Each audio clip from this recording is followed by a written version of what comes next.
அனைவருக்கும் வணக்கம். இந்த வீடியோல பேராசிரியர் டாக்டர் கா. வெங்கடேசன் ஐயாவுடைய இந்திய தேசிய இயக்க வரலாறு புத்தகத்திலிருந்து அமைச்சரவை தூதுக்குழு டாபிக் பார்க்க போறோம். இந்த டாபிக்லேருந்து டோட்டலாக 76 வினா எடுத்திருக்கும். இந்த 76 வினா பார்த்தா லைன் பை லைன் கொஸ்டின்ஸ், எந்த ஒரு பாயிண்ட்டும் மிஸ் பண்ணாம எடுத்திருக்கோம். செம ஒர்த்தான வீடியோங்க. நம்முடைய சேனல்ல குரூப் 1, குரூப் 2, குரூப் 4க்கு பயன்படக்கூடிய வகையில் பார்த்தீங்கன்னா அவுட் சோர்ஸ் வீடியோ நான் தரப்போறேங்க. லைனா எல்லா வீடியோவும் வரும். பார்த்து லைக் பண்ணுங்க, சப்போர்ட் பண்ணுங்க, ஷேர் பண்ணுங்க. உங்களுக்கு டிஎன்பிசி சார்ந்து அவுட் சோர்ஸ் புக் எல்லாம் வேணா நம்மகிட்ட இருக்கு, எல்லாம் வாங்கிக்கலாம். அதற்கான வெப்சைட் லிங்க் தான் இருந்தாங்க. இந்த வெப்சைட்ல போய் நீங்க ஆர்டர் பிளேஸ் பண்ணிக்கலாம். இல்லைன்னா கீழே லிங்க் தரேன், அந்த லிங்க்ல போய் வாங்கிக்கலாம். நீங்க ஆர்டர் பண்ணக்கூடிய ஒவ்வொரு புக்கும் பார்த்தோன்னா எந்த ஒரு எக்ஸ்ட்ரா சார்ஜஸ் இல்லைங்க, ப்ரீ டெலிவரி சார்ஜஸ். தொடர்ந்து வீடியோக்குள்ள போலாம் வாங்க. முதல் வினா, பின்வரும் கூற்றுகளில் எது சரியானது? மொத்தம் 3 கூற்று கொடுக்கப்பட்டிருக்கு. 1946 பிரிட்டிஷ் கொள்கை முந்தைய பிரகடனங்களைப் போலின்றி ஐக்கிய இந்தியாவை உருவாக்க வேண்டும் என்ற விருப்பத்தை பிரதிபலிப்பதாக உள்ளது என்று கூறியிருப்பதனா காந்தி. நாட்டை ஆட்சி செய்ய காங்கிரசுக்கு அருகதை இல்லை என்ற பொருளில் இந்திய விவகார செயலர் ஏ. மரி பேச தலைப்பட்டார். காந்தி மேற்கொண்ட உண்ணாவிரதமும் அதை தொடர்ந்து ஏற்பட்ட பல நிகழ்ச்சிகளும் பிரிட்டனின் அமைச்சரவை தூதுக்குழு இந்தியாவுக்கு வந்து இந்திய அரசியல் வழிவகுத்தன. அமைப்பு பற்றிய பேச்சுவார்த்தை நடத்தி ஒரு தீர்வு காண வழிவகுத்தன. இதற்கான விடை பார்த்தீங்கன்னா பி 2, 3 சரி. 2, 3 சரி. ஒன்று என்ன தவறுனா இங்க காந்தி என்று கொடுப்பதற்கு காந்தி இல்லைங்க, பிபின் சந்திரா. 1946 பிரிட்டிஷ் கொள்கை முந்தைய பிரகடனங்களைப் போலின்றி ஐக்கிய இந்தியாவை உருவாக்க வேண்டும் என்ற ஒரு விருப்பத்தை பிரதிபலிப்பதாக உள்ளது என்று கூறிய பார்த்தோன்னா பிபின் சந்திரா. நாட்டை ஆட்சி செய்ய காங்கிரசுக்கு அருகதை இல்லை என்ற பொருளில் இந்திய விவகார செயலர் ஏ. மரி பேச தலைப்பட்டார். காந்தி மேற்கொண்ட உண்ணாவிரதமும் அதை தொடர்ந்து ஏற்பட்ட பல நிகழ்ச்சிகளும் பிரிட்டனின் அமைச்சரவை தூதுக்குழு இந்தியாவுக்கு வந்து இந்திய அரசியல் வழிவகுத்தன. அமைப்பு பற்றிய பேச்சுவார்த்தை நடத்தி ஒரு தீர்வு காண வழிவகுத்தன. அப்ப தவறா கொடுக்கப்பட்டிருக்கு காந்தி அல்ல, பிபின் சந்திரா. வினா 2, வெள்ளையனே வெளியேறு இயக்கத்தின் போது இந்தியாவை வெடித்து சிதறிய வன்முறைகளுக்கெல்லாம் டேஸ் காரணம் என்று குற்றம் சாட்டியது பிரிட்டிஷ் அரசு. இதற்கான விடை பார்த்தோன்னா சி. காந்தி. வெள்ளையனே வெளியேறு இயக்கத்தின் போது இந்தியாவை வெடித்து சிதறிய வன்முறைகளுக்கெல்லாம் காந்தி தான் காரணம் என்று குற்றம் சாட்டியது பிரிட்டிஷ் அரசு.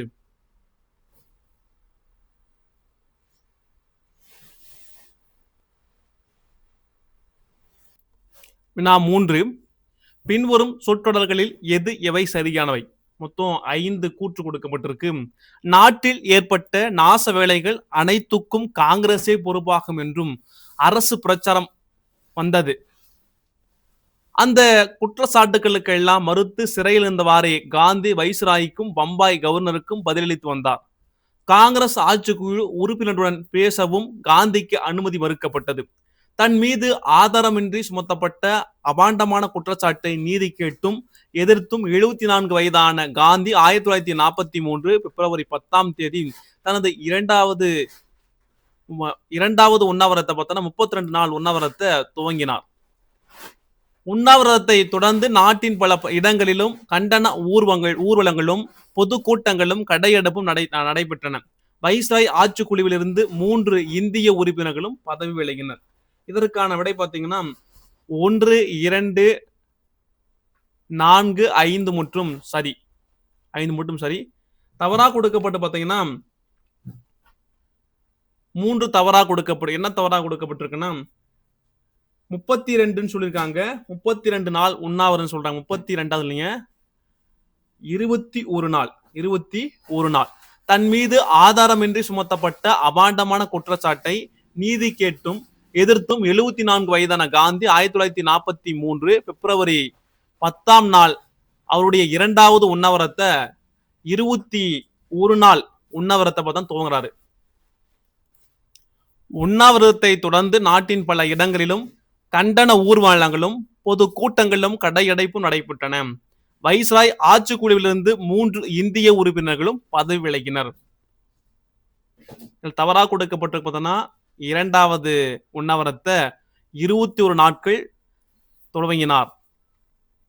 வினா 4, கீழ்காணும் கூற்றுகளை ஆராய்ந்து சரியான கூற்று மற்றும் கூற்றுகளை தேர்ந்தெடுக்கவும். மொத்தம் 2 கூற்று கொடுக்கப்பட்டிருக்கு. டெல்லியில கூடி அனைத்திந்திய தலைவர்கள் மாநாடு காந்தியை உடனடியாக விடுதலை செய்ய கோரி ஒருமனதாக தீர்மானம் நிறைவேற்றியது. பிப்ரவரி 19 20 நாட்கள்ல. ஆனால் இவ்வேண்டுகோளை வைஸ்ராய் நிராகரிக்கிறாரு. காந்தியின் உடல்நிலை நாளுக்கு நாள் மோசமாயிற்று. காந்தி உண்ணாவிரதத்தை வெற்றிகரமாக முடித்தார். நாடு நிம்மதி பெருமூச்சு விட்டன்னு சொல்றாங்க. இதற்கான விடை பார்த்தீங்கன்னா 1, 2 சரியா கொடுக்கப்பட்டிருக்கு. 1, 2 சரியா கொடுக்கப்பட்டிருக்கு. டெல்லியில் கூடிய அனைத்திந்திய தலைவர்கள் மாநாடு காந்தி உடனடியாக விடுதலை செய்ய கோரி ஒருமனதாக தீர்மானம் நிறைவேற்றியது பிப்ரவரி 19 20 நடைபெற்ற மாநாட்டில். ஆனால் அவ்வேண்டுகோளை வைஸ்ராய் நிராகரித்தார். காந்தியினுடைய உடல்நிலை நாளுக்கு நாள் மோசமாயிற்று. காந்தி உண்ணாவிரதத்தை வெற்றிகரமாக முடித்தார். நாடு நிம்மதி பெருமூச்சு விட்டது.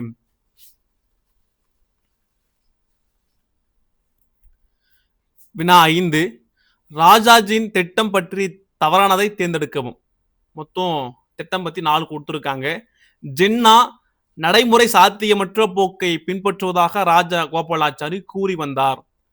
இந்து முஸ்லிம் உடன்பாட்டுக்கான அடிப்படை விவரித்து விட்டு பின்னர் தன்னை குறை கூறட்டும் என்று 1942 பிப்ரவரி மாதம் மத்தியில் ஜின்னா ராஜாஜியை கேட்டுக்கொண்டார். அதை பற்றி ஆலோசித்து வந்த ராஜாஜி ஆகான் அரண்மனையில் உண்ணாவிரதம் இருந்த காந்தியை சந்தித்து காங்கிரஸ் முஸ்லிம் லீக் உடன்பாட்டுக்கான அடிப்படையை பற்றி 6 நாட்கள் விவாதித்தார். ராஜாஜி தனது திட்டத்தை காந்திக்கு எழுதி காட்டியதாகவும் அதை காந்தி ஏற்றுக்கொண்டதாகவும் குறிப்பிட்டுள்ளார். ராஜ்மோகன் காந்தி இதுவே ராஜாஜி திட்டம் அல்லது CR சூத்திரம் என்றும் அழைக்கப்படும் சொல்றாங்க. இதற்கான விடை பார்த்தீங்கன்னா சில பார்த்தீங்கன்னா தவறா பார்த்தீங்கன்னா இங்க 6 நாட்கள் கொடுக்கப்பட்டிருக்கு. 6 நாட்கள் 4 நாட்கள் 6 நாட்கள் அல்ல 4 நாட்கள். ஜின்னா நடைமுறை சாத்தியமற்ற போக்கை பின்பற்றுவதாக ராஜகோபாலாச்சாரி கூறி வந்தார். இந்து முஸ்லிம் உடன்பாட்டுக்கான அடிப்படையை விவரித்து விட்டு பின்னர் அதனை குறை கூறட்டும் என்று 1942 பிப்ரவரி மாதம் மத்தியில் ஜின்னா ராஜாஜி கேட்டுக்கொண்டார். அதை பற்றி ஆலோசித்து வந்த ராஜாஜி ஆகாகான் அரண்மனையில் உண்ணாவிரதம் இருந்த காந்தியை சந்தித்து காங்கிரஸ் முஸ்லிம் லீக் உடன்பாட்டுக்கான அடிப்படையை பற்றி 4 நாட்கள் விவாதித்தார். ராஜாஜி தனது திட்டத்தை காந்திக்கு எழுதி காட்டியதாகவும் அதை காந்தி ஏற்றுக்கொண்டதாகவும் குறிப்பிட்டுள்ளார். ராஜ்மோகன் காந்தி இதுவே ராஜாஜி திட்டம் அல்லது CR சூத்திரம் என்றும் அழைக்கப்படுகிறது.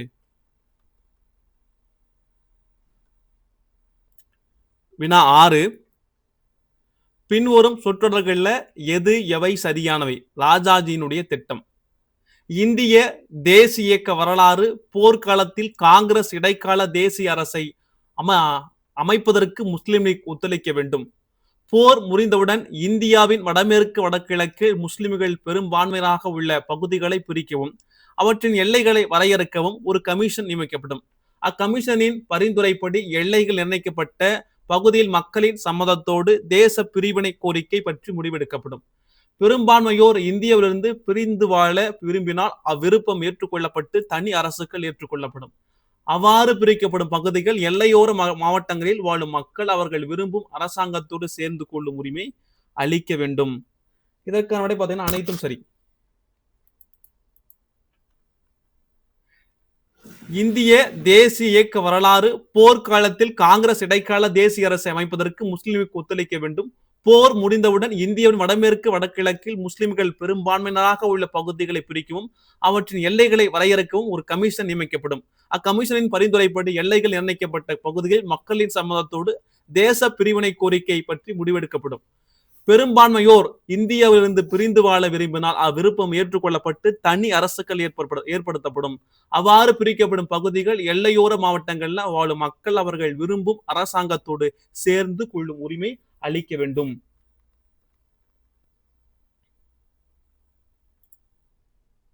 வினா 7 ராஜாஜியின் திட்டம் பற்றி சரியானதை தேர்ந்தெடுக்கவும். மொத்தம் 5 கூற்று கொடுக்கப்பட்டிருக்கு. வாக்கெடுப்புக்கு முன் சம்பந்தப்பட்ட கட்சிகள் தங்களுடைய நிலையை எடுத்து சொல்ல வேண்டும். எடுத்து சொல்ல உரிமை உண்டு. பிரிவினை ஏற்பட்டால் பாதுகாப்பு, போக்குவரத்து, வர்த்தகம் போன்றவை பற்றி அரசுகள் உடன்பாடு செய்து கொள்ளலாம். பிரிக்கப்படும் பகுதிகளிடையே உண்டாகக்கூடிய மக்கள் பரிமாற்றம் சம்பந்தப்பட்ட அரசுகளின் சம்மதத்தின் பேரில் நிகழ்வதாக இருக்க வேண்டும். பிரிட்டன் இந்தியருக்கு அதிகார மாற்றம் செய்தால் மட்டுமே மேற்கூறிய திட்டங்கள் நடைமுறைக்கு வரும். இந்த நிபந்தனைகள் உட்பட்டு முஸ்லிமிக் இந்தியாவின் பூரண விடுதலை கோரிக்கையை ஏற்றுக்கொள்ளலாம். இதற்கான விடை பார்த்தீங்கன்னா டி அனைத்தும் சரி. வாக்கெடுப்புக்கு முன் சம்பந்தப்பட்ட கட்சிகள் தங்களுடைய நிலையை எடுத்து சொல்ல உரிமை உண்டு. கரெக்ட். பிரிவினை ஏற்பட்டால் பாதுகாப்பு, போக்குவரத்து, வர்த்தகம் போன்ற பற்றி அரசுகள் உடன்பாடு செய்து கொள்ளலாம். பிரிக்கப்படும் பகுதிகளிடையே உண்டாகக்கூடிய மக்கள் பரிமாற்றம் சம்பந்தப்பட்ட அரசுகளின் சம்மதத்தின் பேரில் நிகழ்வதாக இருக்க வேண்டும். பிரிட்டன் இந்தியருக்கு அதிகார மாற்றம் செய்தால் மட்டுமே மேற்கூறிய திட்டங்கள் நடைமுறைக்கு வரும். இந்த நிபந்தனைக்கு உட்பட்டு முஸ்லிம் லீக் இந்தியாவின் பூரண விடுதலை கோரிக்கை ஏற்றுக்கொள்ளலாம். வினா 8.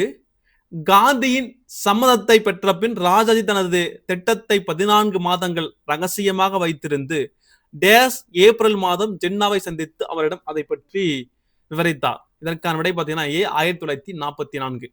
காந்தியின் சம்மதத்தை பெற்ற பின் ராஜாஜி தனது திட்டத்தை 14 மாதங்கள் ரகசியமாக வைத்திருந்து 1944 ஏப்ரல் மாதம் ஜின்னாவை சந்தித்து அவரிடம் அதை பற்றி விவாதித்தார்.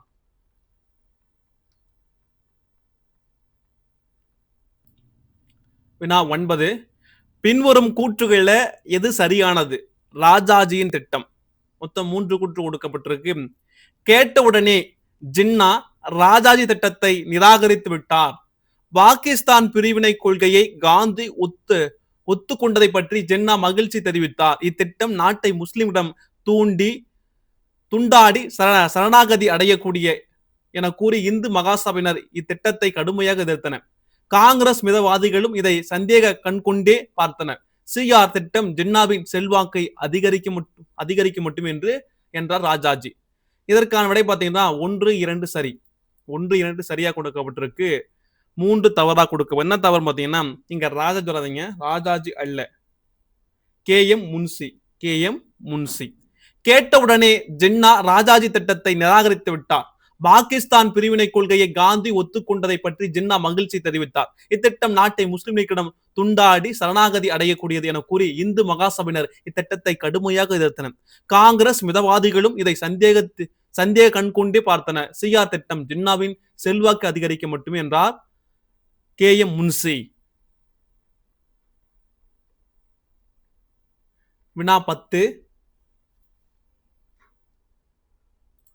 பாகிஸ்தான் சுதந்திர நாடாக உருவாக்கப்பட்டாலும் அது குறிப்பிடப்பட ஊனமுற்ற மூடமான செல்லரித்த பகுதியாக இருக்கும் என்று கூறுவேன் கேட்டாங்கன்னா இதற்கான விடை பார்த்தோன்னா ஜின்னா. பாகிஸ்தான் சுதந்திர நாடாக உருவாக்கப்பட்டாலும் அது குறிப்பிட்டபடி ஊனமுற்ற மூடமான செல்லரித்த பகுதியாக இருக்குன்னு சொன்ன பார்த்தோன்னா ஜின்னா. வினா 11. லிலித்கோவை அடுத்து இந்திய வைசிராயாக வந்த வேவேல் பிரபு டேஸ் மே 6 காந்தியை விடுதலை செய்தார். இதற்கான இது 1944. லிலித்கோவை அடுத்து இந்திய வைசிராக வருவர் பார்த்தோன்னா வேவேல் பிரபு. இவர் 1944 மே 6 காந்தியை விடுதலை செய்கிறாரு.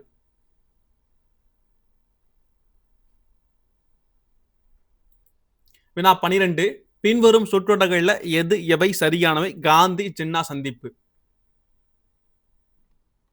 மொத்தம் 5 கூற்று கொடுக்கப்பட்டிருக்கு. விடுதலையான பின்னர் காந்தி ஜின்னாவுக்கு கடிதம் எழுதி அவரை சந்திப்பதில் தனக்கு இருந்த விருப்பத்தை வெளிப்படுத்தினார் ஜூலை 17. ஜின்னா தனது வீட்டில் சந்திக்கும்படி காந்திக்கு பதில் எழுதினார் ஜூலை 24. ஜின்னா காந்தியை முதன்முறையாக மகாத்மா என்று குறிப்பிட்டார். காந்தி ஜின்னாவை காயிதே அசாம் அல்லது மென்மைமிக்க தலைவர் என்று அழைத்தாள். முகமதுவிடம் மலை புறப்பட்டு சென்ற கதையை போல காந்தி சென்று மலபார் மலை மாளிகையில் ஜின்னாவை சந்தித்தார். செப்டம்பர் 9 27 வரை சிஆர் திட்டத்தின் அடிப்படையில் இருவரும் விவாதித்தனர். ஜின்னாவின் இரு நாட்டு கொள்கையின் அடிப்படையில் முஸ்லிம்களுக்கு தனிநாடு கோருவதை காந்தி ஏற்றுக்கொள்ளவில்லை. இதற்கான விடை அனைத்தும் சரி. விடுதலையான காந்தி நான் ஜின்னாவை சந்திக்க போறேன்னு சொல்லிட்டு ஒரு கடிதத்தை எழுதுறாரு. எப்பன்னா ஜூலை 17. அப்ப என்ன பண்ண ஜின்னா பார்த்துட்டு ஜூலை 24 சந்திக்கும்படி பதில் கடிதம் எழுதுறாரு. ஜின்னா காந்தியை முதல் முறையாக மகாத்மா என்று குறிப்பிட்டார். காந்தி என்ன பண்றாரு? ஜின்னாவை காயிதே அசாம் என்று அல்லது மென்மை மிக்க தலைவர் என்றும் அழைத்தார். முகமதுவிடம் மலை புறப்பட்டு சென்ற கதையை போல சென்று மலபார் மலை மாளிகையில ஜின்னாவை சந்தித்தார். செப்டம்பர் 9 27 வரை சிஆர் திட்டத்தின் அடிப்படையில் இருவரும் விவாதித்தனர். ஜின்னாவின் இருநாட்டு கொள்கையின் அடிப்படையில் முஸ்லிம்களுக்கு தனிநாடு கோரிக்கையை காந்தி ஏற்றுக்கொள்ளவில்லை. இதற்கான விடை அனைத்தும் சரி. வினா 13. 1940 லாகூரில் கூடிய முஸ்லிம் லீக் பாகிஸ்தான் பற்றி நிறைவேற்றிய தீர்மானத்தை அப்படியே காங்கிரஸ் ஏற்றுக்கொள்ள வேண்டும் என்று விடாப்பிடியாக இருந்த ஜின்னா எந்த ஆண்டு? 1940 ஆண்டு. 1940 லாகூரில் கூடிய முஸ்லிம் லீக் பாகிஸ்தான் பற்றி நிறைவேற்றிய தீர்மானத்தை அப்படியே காங்கிரஸ் ஏற்றுக்கொள்ள வேண்டும் என்று விடாப்பிடியாக இருந்தார் ஜின்னா எந்த ஆண்டுன்னு 1940.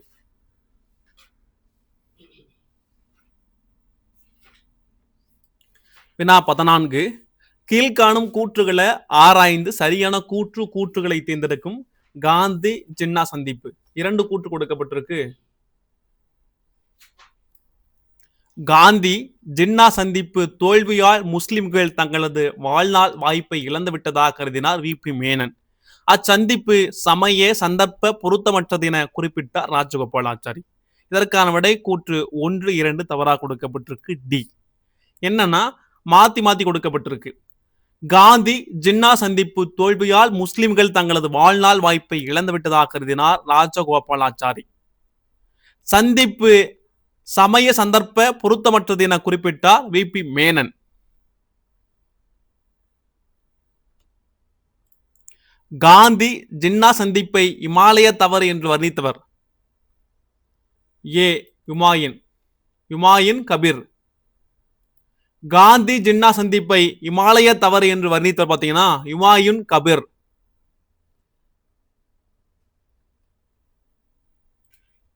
பின்வரும் சொற்றொடர்களில் எது எவை சரியானவை? காந்தி ஜின்னா சந்திப்பு. மொத்தம் 3 கூட்டு கொடுக்கப்பட்டிருக்கு. காந்தியின் திட்டம் ராஜாஜியின் திட்டத்தை விட மோசமானது என்றார் ஜின்னா.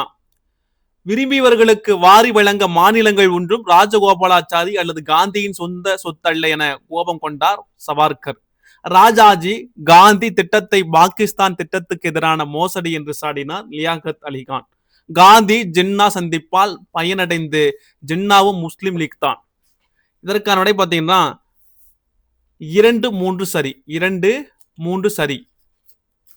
ஒன்று என்ன தவறுனா ஜின்னா அல்ல ஜியானி கர்தார்.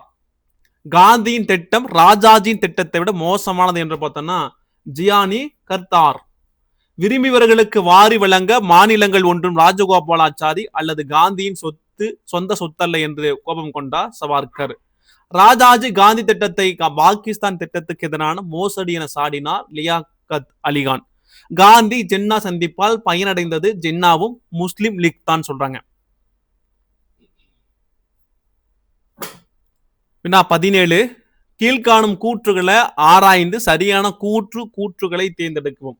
தேசாய் லியாகத் உடன்பாடு ஏற்படல். மொத்தம் 3 கூற்று கொடுக்கப்பட்டிருக்கு. புலாபாய் தேசாய் காந்தியின் நெருங்கிய நண்பர். மத்திய சட்டமன்றத்தில் காங்கிரஸ் கட்சி தலைவர் லியாகத் அலிகான் முஸ்லிம் லீக்கின் சட்டமன்ற கட்சி தலைவர். இவ்விருவரும் சேர்ந்து 1946 ஜனவரி மாதம் ஒரு உடன்பாட்டுக்கு வந்தனர். அதுவே தேசாய் லியாகத் உடன்பாடு என்றும் அழைக்கப்படுகிறது. இதற்கான விடை பார்த்தீங்கன்னா கூற்று 1, 2 சரியா கொடுக்கப்பட்டிருக்கு. 1, 2 சரியா கொடுக்கப்பட்டிருக்கு. 3 என்ன தவறா கொடுக்கப்பட்டிருக்குன்னா 1946 என்று கொடுக்கப்பட்டிருக்கு. தவறு 1945. புலாபாய் தேசாய் காந்தியினுடைய நெருங்கிய நண்பர். மத்திய சட்டமன்றத்தில் காங்கிரஸ் கட்சி தலைவர். லியாகத் அலிகான் முஸ்லிம் லீக்கின் சட்டமன்ற கட்சி தலைவர். இவ்விருவரும் சேர்ந்து 1945 ஜனவரி மாதம் ஒரு உடன்பாட்டுக்கு வந்தனர். அதுவே தேசாய் லியாகத் உடன்பாடு என்றும் அழைக்கப்படுகிறது.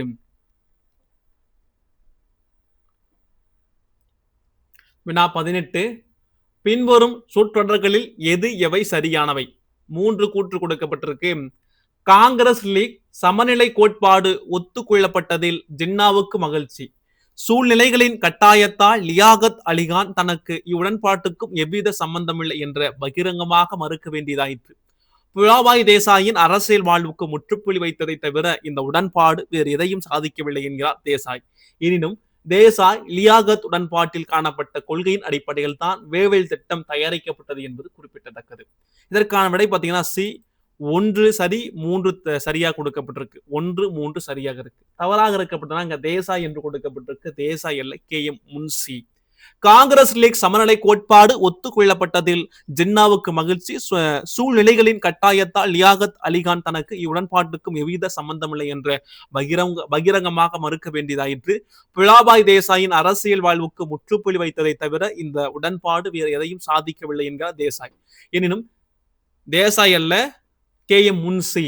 எனினும் தேசாய் லியாகத் உடன்பாட்டால் காணப்பட்ட கொள்கையின் அடிப்படையில் தான் வேவல் திட்டம் தயாரிக்கப்பட்டது என்பது குறிப்பிடத்தக்கது. வினா 19. கீழ்காணும் கூற்றுகளை ஆராய்ந்து சரியான கூற்றுகளை தேர்ந்தெடுக்கும் வேவல் திட்ட அறிவிப்பு. மொத்தம் 2 கூற்று கொடுக்கப்பட்டிருக்கு.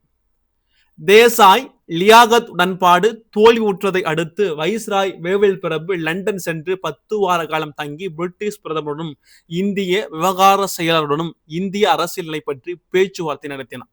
அதன் பின் இந்தியா திரும்பி 1941 ஜூலை 14ஆம் தேதி நிகழ்த்திய வானொலி உரையில் பிரிட்டிஷ் அரசின் சார்பில் ஒரு அறிவிப்பை வெளியிட்டார்.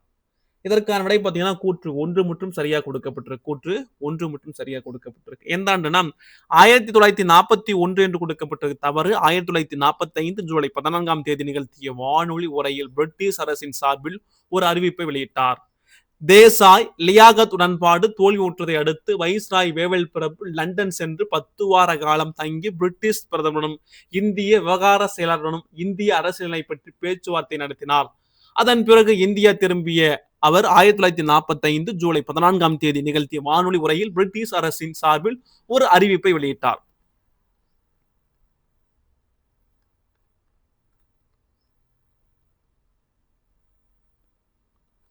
வினா 20. பின்வரும் சொற்றொடர்களில் எது எவை சரியானவை? வேவல் திட்டம் அறிவிப்பு. மொத்தம் 5 கூற்று கொடுக்கப்பட்டிருக்கு. ஒருங்கமைந்த அரசியல் கருத்துப்படி புதிய ஆட்சிக்குழுவை அமைக்க வைஸ்ராய் இந்திய தலைவர்களுக்கு அழைப்பு விடுப்பார். அமையவிருக்கும் ஆட்சிக்குழுவில் இந்தியாவின் முக்கிய வகுப்பினர் இடம்பெறுவர். அதில் சாதி இந்துக்களுக்கும் முஸ்லிம்களுக்கும் சம எண்ணிக்கையில் இடங்கள் ஒதுக்கப்படும். அக்குழுவில் வைஸ்ராய், தலைமை தளபதி ஆகிய இருவரை தவிர பிற அனைத்து உறுப்பினர்களும் இந்திய பிரதிநிதிகளே ஆவார். வெளி விவகாரத்துறை இந்திய உறுப்பினர்கள் ஒப்படைக்கப்படும் வசம். இந்த ஆட்சிக்குழுவை இடைக்கால அரசாங்கமாகப்படும் செயல் சொல்றாங்க. வைஸ்ராய் தனது வெட்டதிகாரத்தை பயன்படுத்த அதை வேண்டிய அவசியம் ஏற்பட்டால் இந்திய நலனை கருதியே பிரயோகிப்பார். இதற்கான விடை பார்த்தீங்கன்னா அனைத்தும் சரியா கொடுக்கப்பட்டிருக்கு. ஒருங்கமைந்த அரசியல் கருத்துப்படி புதிய ஆட்சிக்குழு அமைக்க வைஸ்ராய் இந்திய தலைவர்களுக்கு அழைப்பு விடுப்பாங்க. அமையவிருக்கும் ஆட்சிக்குழுவில் இந்தியாவினுடைய முக்கிய வகுப்பினர் இடம் பெறுவாங்க. அதில் சாதி இந்துக்களுக்கும் முஸ்லிம்களுக்கும் சம எண்ணிக்கையில் இடங்கள் ஒதுக்கப்படும். அக்குழுவில் வைஸ்ராயி, தலைமை தளபதி இருவரை தவிர பிற அனைத்து உறுப்பினர்களும் இந்திய பிரதிநிதிகளே ஆவார்னு சொல்றாங்க. வெளி விவகாரத்துறை இந்திய உறுப்பினர்கள் ஒப்படைக்கப்படும் வசம். இந்த ஆட்சிக்குழுவை இடைக்கால அரசாங்கமாகப்படும். வைஸ்ராய் தனது வெட்டதிகாரத்தை பயன்படுத்தி வீட்டோ பவரை பயன்படுத்தி அதை வேண்டிய அவசியம் ஏற்பட்டால் இந்திய நலனை கருதி பிரயோகிப்பார். வினா 21. கீழ்காணும் கூற்றுகளை ஆராய்ந்து சரியான கூற்றுகளை தேர்ந்தெடுக்கும் வேவல் திட்டம். மொத்தம் 3 கூற்று கொடுக்கப்பட்டிருக்கு. இந்திய அரசியலமைப்பு வரலாற்றில் வேவல் திட்டம் ஒரு முக்கிய கட்டம் என்பதில் ஐயமில்லை.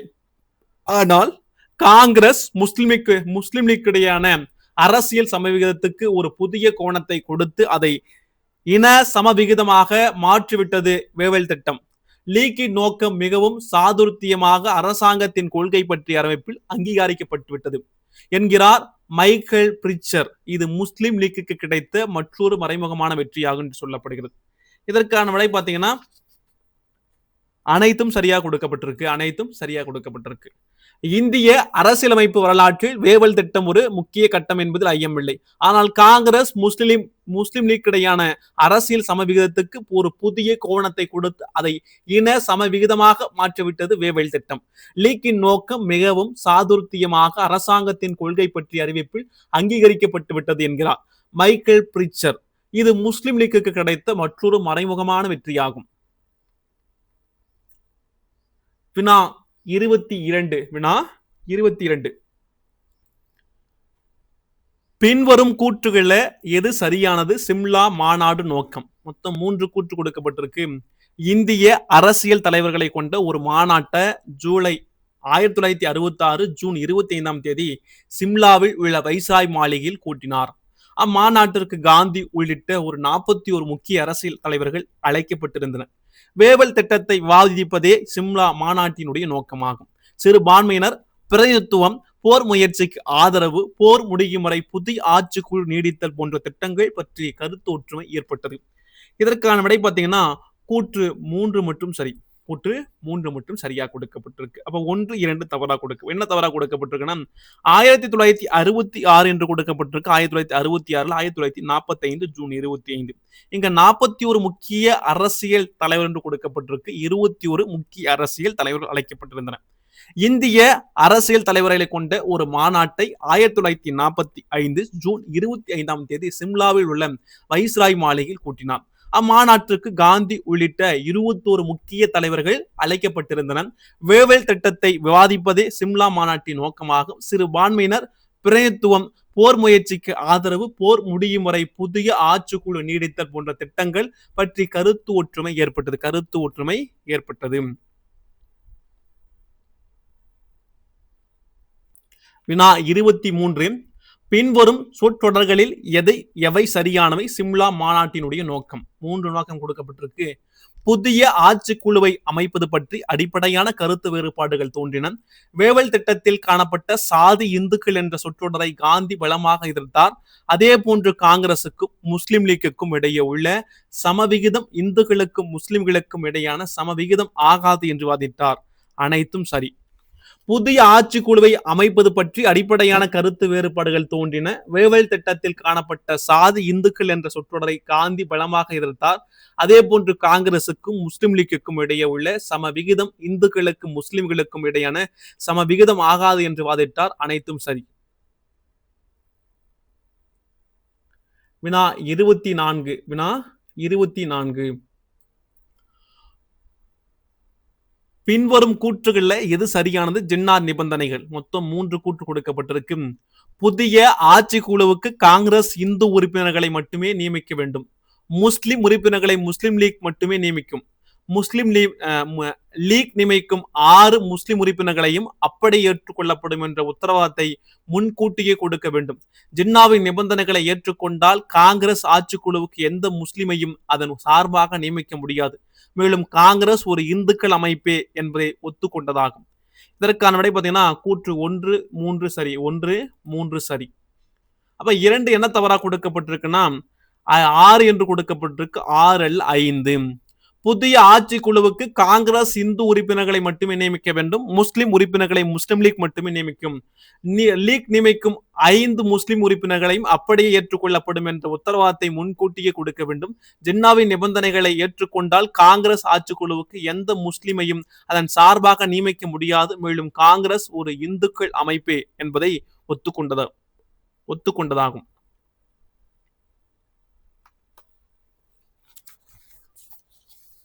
வினா 25. பின்வரும் கூற்றுகளை இது சரியானது. கூற்று 1, 2 கொடுக்கப்பட்டிருக்கு. வேவலின் உறுதியின்மை, ஜின்னாவோடு ஒத்துப்போக வேண்டும் என்ற பிரிட்டிஷ் அரசாங்கத்தின் நோக்கு, ஆங்கில அதிகார வர்க்கத்தின் சுயநல போக்கு, வேவலுக்கு பிற உயர் அதிகாரிகளின் ஆதரவின்மை, ஜின்னாவின் பிடிவாதம் ஆகிய சிம்லா மாநாடு தோல்வியுற்றதற்கான காரணங்களாகும். சிம்லா மாநாட்டின் தோல்விக்கான பொறுப்பை வைஸ்ராய் ஜின்னா ஏற்றுக்கொண்டார். கொடுக்கப்பட்டிருக்கு. இதற்கான விடை பார்த்தீங்கன்னா 1 மட்டும் சரியாக கொடுக்கப்பட்டிருக்கு. 1 மட்டும் சரியாக கொடுக்கப்பட்டிருக்கு. அப்ப 2 என்ன தவறுனா ஜின்னா என்று கொடுக்கப்பட்டிருக்கு. வேவல் ஏற்றுக்கொண்டார். வேவலின் உறுதியின்மை, ஜின்னாவோடு ஒத்துப்போக வேண்டும் என்ற பிரிட்டிஷ் அரசாங்கத்தின் நோக்கு, ஆங்கில அதிகார வர்க்கத்தின் சுயநல போக்கு, வேவலுக்கு பிற உயர் அதிகாரியின் ஆதரவின்மை, ஜின்னாவின் பிடிவாதம் ஆகிய சிம்லா மாநாடு தோல்வியுற்றதற்கான காரணங்களாகும். சிம்லா மாநாட்டின் தோல்விக்கான பொறுப்பை வைஸ்ராய் பார்த்தீங்கன்னா வேவல் ஏற்றுக்கொண்டார். வினா 26. பின்வரும் சொற்றொடர்கள்ல எது எவை சரியானவை?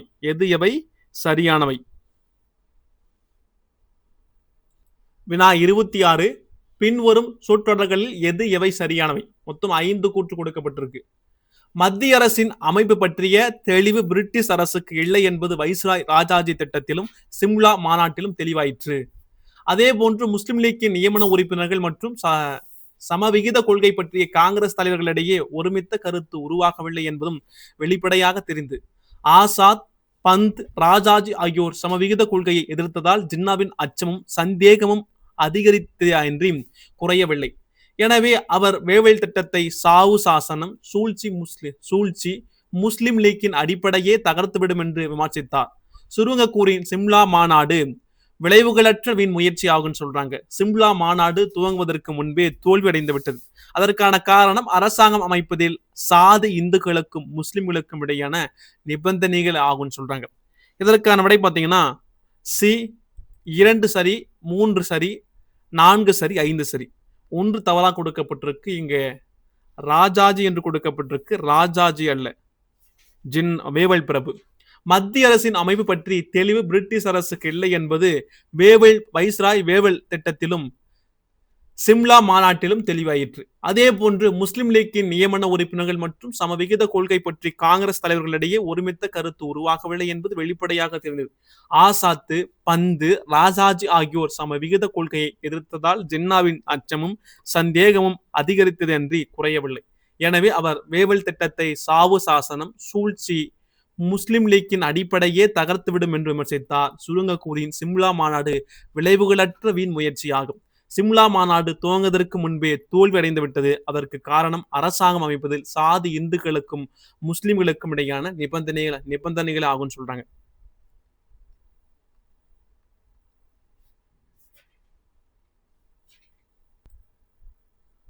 வினா 27 பின்வரும் கூற்றுகள்ல எது சரியானது? கல்கத்தா கலவரம். மொத்தம் 3 கூற்று கொடுக்கப்பட்டிருக்கு. 3 கூற்றுகளும் வாசிக்கிற உங்களுடைய கவனம் ஃபுல்லா அந்த ஒரு வினாதான் இருக்கணுங்க. பாருங்க. இந்திய தேசிய ராணுவ அதிகாரிகள் விசாரணையும் அதற்கு எதிரான ஆர்ப்பாட்டமும் மோதலில் முடிந்தது. 1946 நவம்பர் 21ஆம்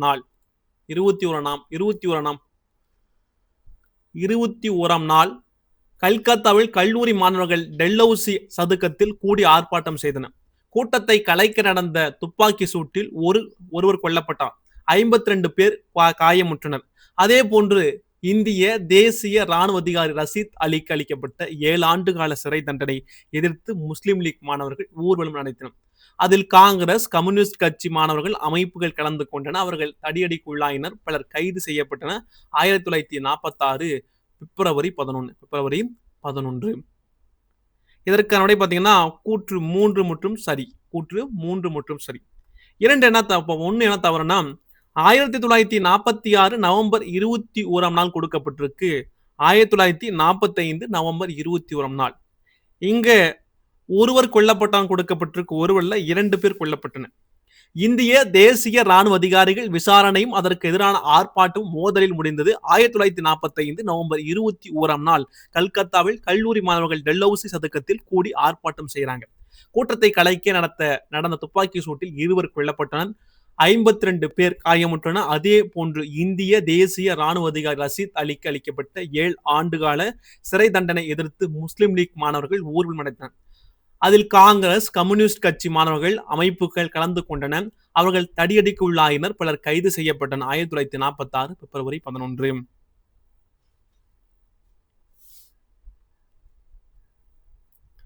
வினா 28 பின்வரும் சொற்றொடர்களில் எவை சரியானவை? கடற்படை கிளர்ச்சி. மொத்தம் 5 கொடுக்கப்பட்டிருக்கு. இந்திய தேசிய ராணுவ அதிகாரிகள் விசாரிக்கப்பட்டு தண்டிக்கப்பட்டதன் தாக்கம் பம்பாய் ராயல் கப்பற்படையில் எதிரொலித்தது. 1945 பிப்ரவரி 18ஆம் நாள் பம்பாயில் HMIS தல்வார் என்ற கப்பலில் பணியாற்றிய 1100 பணியாளர்கள் திடீர் வேலைநிறுத்தம் செய்தனர். PC தத் என்ற பணியாளர் வெள்ளையனே வெளியேறு என்ற எழுதப்பட்ட கொடியை பார்த்தனா தல்வார் கப்பலில் ஏற்றியதற்காக கைது செய்யப்பட்டார். அடுத்த நாள் காசியில் மற்றும் கோட்டை குடியிருப்புகளில் இருந்த பணியாளர்களும் இந்த வேலை நிறுத்தத்தில் கலந்து கொண்டனர். பின்னர் அவர்கள் காங்கிரஸ் கொடியேந்தி காசியில் வீதிகளில் ஆங்கிலேயர் மற்றும் காவல் படையினருக்கு எதிராக கோஷமிட்டுக் கொண்டு ஊர்வலமாக சென்றனர். இதற்கான விடை பார்த்தீங்கன்னா சி 1 சரி, 3 சரி, 4 மட்டும். அப்ப என்னென்ன தவறா கொடுக்கப்பட்டிருக்கு? 2 தவறா கொடுக்கப்பட்டிருக்கு. 1945 என்று கொடுக்கப்பட்டிருக்கு. 1946 பிப்ரவரி 18ஆம் நாள். அடுத்து பார்த்தீங்கன்னா, 5 என்ன 4 என்ன 5 என்ன தவறா கொடுக்கப்பட்டிருக்குன்னா, காசியில் என்று கொடுக்கப்பட்டிருக்கு. காசியில் அல்ல, பம்பாயில். இந்திய தேசிய ராணுவ அதிகாரிகள் விசாரிக்கப்பட்டு தண்டிக்கப்பட்டதன் தாக்கம் பம்பாய் ராயல் கடற்படையில் எதிரொலித்தது.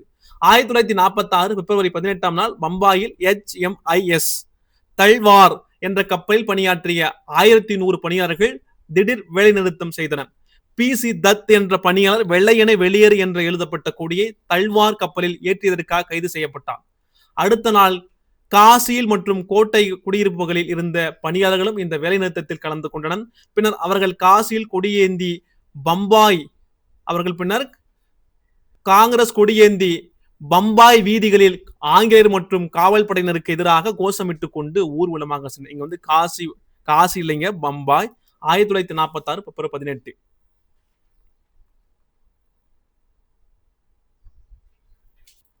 வினா 29.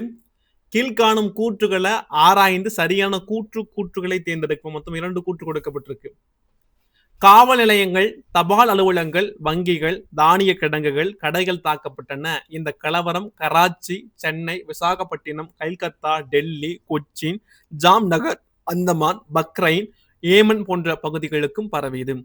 இதில் 87 கப்பல்கள், 20 கடற்கரை நிறுவனங்கள் பாதிக்கப்பட்டன.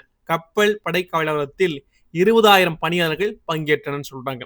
இதற்கான விடை பார்த்தீங்கன்னா, கூற்று 1 மட்டும் சரியா கொடுக்கப்பட்டிருக்கு. 2 என்ன தவறா கொடுக்கப்பட்டிருக்குன்னா, இங்க 87 கப்பல் என்று கொடுக்கப்பட்டிருக்கு. 87 அல்ல, 78 கப்பல்கள்.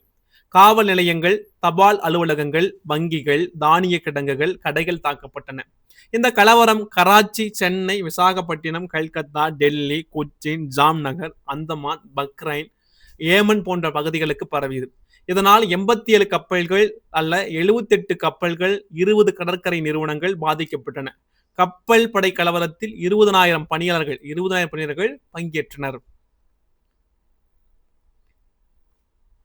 வினா 30. பின்வரும் சொற்றொடர்களில் எது எவை சரியான? வரலாற்று சிறப்பு. கல்கத்தா ஆர்ப்பாட்டமும் பம்பாய் கப்பல் பணியாளர் கலவரமும் இராணுவத்தால் அடக்கப்பட்டன. மக்கள் பிரிட்டிஷ் ஆட்சிக்கு எதிரான வன்முறை கிளர்ச்சியில் இறங்க தயாராக உள்ளனர் என்பதை இந்நிகழ்வுகள் நிரூபித்தன. காந்தி இந்த வன்முறை கலவரத்தை கண்டித்தார். பட்டேல் கப்பல் பணியாளர்கள் வேலைநிறுத்தத்தை விலக்கிக் கொள்ளுமாறு வேண்டுகோள் விடுத்தார். இந்திய தேசிய ராணுவ அதிகாரிகள் வழக்கு, கல்கத்தா ஆர்ப்பாட்டம், பம்பாய் கப்பல் பணியாளர் கலவரம் என்று அடுத்தடுத்து நடைபெற்ற நிகழ்வுகள் வரலாற்று முக்கியத்துவம் வாய்ந்தவை. இந்நிகழ்வுகள் வெள்ளையனே வெளியேறு இயக்கத்தின் இயல்பான தொடர்ச்சி ஆகும் சொல்றாங்க. இதற்கான விடை பார்த்தோன்னா அனைத்தும் சரியா கொடுக்கப்பட்டிருக்கு. அனைத்தும் சரி. கல்கத்தா ஆர்ப்பாட்டமும் பம்பாய் கப்பல் பணியாளர் கலவரமும் இராணுவத்தால் அடக்கப்பட்டன. மக்கள் பிரிட்டிஷ் ஆட்சிக்கு எதிரான வன்முறை கிளர்ச்சியில் இறங்க தயாராக உள்ளனர் என்பதை நிகழ்வுகள் நிரூபித்தன. காந்தி இந்த வன்முறை கலவரத்தை கண்டித்தார். பட்டேல் கப்பல் பணியாளர்கள் வேலைநிறுத்தத்தை விலக்கிக் கொள்ளுமாறு வேண்டுகோள் விடுத்தார். இந்திய தேசிய ராணுவ அதிகாரிகள் வழக்கு, கல்கத்தா ஆர்ப்பாட்டம், பம்பாய் கப்பல் பணியாளர் கலவரம் என்று அடுத்தடுத்து நடைபெற்ற நிகழ்வுகள் வரலாற்று முக்கியத்துவம் வாய்ந்தவை. இந்நிகழ்ச்சிகள் வெள்ளையனே வெளியேறு இயக்கத்தின் இயல்பான தொடர்ச்சியாகும். வினா 31. கீழ்காணும் கூற்றுகளை ஆராய்ந்து சரியான கூற்றுகளை தேர்ந்தெடுக்கும். மொத்தம் 3 கூற்று கொடுக்கப்பட்டிருக்கு. இவை பிரிட்டிஷ் அரசாங்கத்துக்கு சவாலாகவும் எச்சரிக்கையாகவும் இந்திய விடுதலை விரைவுபடுத்த வேண்டியதன் இன்றியமையாமையை உணர்த்துவதாகவும் இருந்தன. இந்த நிகழ்வுகள் பிரிட்டிஷ் அரசாங்கம் அமைச்சரவை தூதுக்குழு இந்தியாவுக்கு அனுப்பும் முடிவை துரிதப்படுத்தியது என்றால் மிகையாகாது. இந்தியா விடுதலை புரட்சியின் விளிம்பில் நிற்பதாக தோன்றியது என்று குறிப்பிட்டிருக்கிறார் காசில். இதற்கான விடை பார்த்தீங்கன்னா 1, 2 சரியா கொடுக்கப்பட்டிருக்கு. 1, 2 சரியா கொடுக்கப்பட்டிருக்கு. அப்ப தவறா கொடுக்கப்பட்டதுன்னா காசில் அல்ல, பிபின் சந்திரா. இவை பிரிட்டிஷ் அரசாங்கத்துக்கு சவாலாகவும் எச்சரிக்கையாகவும் இந்திய விடுதலை விரைவுபடுத்த வேண்டியதன் இன்றியமையாமை உணர்த்துவதாகவும் இருந்தன. இந்த நிகழ்வுகள் பிரிட்டிஷ் அரசாங்கம் அமைச்சரவை தூதுக்குழு இந்தியாவுக்கு அனுப்பும் முடிவை துரிதப்படுத்தியது என்றால் மிகையாகாது. இந்தியா விடுதலை புரட்சியின் விளிம்பில் நிற்பதாக தோன்றியது என்று குறிப்பிட்டிருப்பதுனா பிபின் சந்திரா. வினா 32. பின்வரும் சொற்றொடர்கள்ல எது எவை சரியானவை? பொது தேர்தல் 1945. மொத்தம் 5 கூற்று கொடுக்கப்பட்டிருக்கு. 1947 ஜூலை 10ஆம் நாள் இங்கிலாந்தில் தொழிற்கட்சி பதவிக்கு வந்தது. தட்சிலுக்கு பதில் அட்லி பிரதமரானார். ஏமரிக்கு பதில் பெத்திக் லாரன்ஸ் இந்திய விவகார செயலாளராக பொறுப்பேற்றார். அட்லியும் லாரன்ஸும் இந்தியா விரைவில் விடுதலை பெற வேண்டும் என்பதில் ஆர்வம் காட்டினார். இந்திய தலைவர்களை கல்கத்தா கலந்தாலோசித்து விரைவில் இந்தியாவுக்கு முழு சுதந்திரம் வழங்க அனைத்து முயற்சிகளும் மேற்கொள்ளப்படும் என்று பிரிட்டிஷ் அரசர் நாடாளுமன்றத்தில் அறிவித்தார்.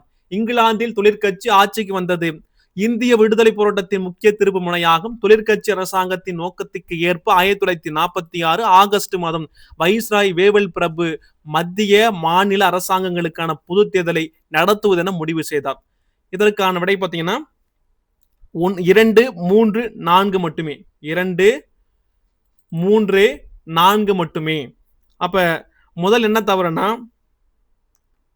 1947 என்று கொடுக்கப்பட்டிருக்கு. 1945 ஜூலை 10ஆம் நாள். அதே கடைசி 5வதுக்கு என்ன தவறு பார்த்தீங்கன்னா 1946 என்று கொடுக்கப்பட்டிருக்கு. 1945 ஆகஸ்ட் மாதம். 1945 ஜூலை 10ஆம் நாள் இங்கிலாந்தில் தொழிற்கட்சி பதவிக்கு வருது. சர்ச்சிலுக்கு பதில் அட்லி பிரதமராகிறாரு. ஏமரிக்கு பதில் பார்த்தோன்னா பெத்திக் லாரன்ஸ் இந்திய விவகார செயலாளராக பொறுப்பேற்கிறாரு.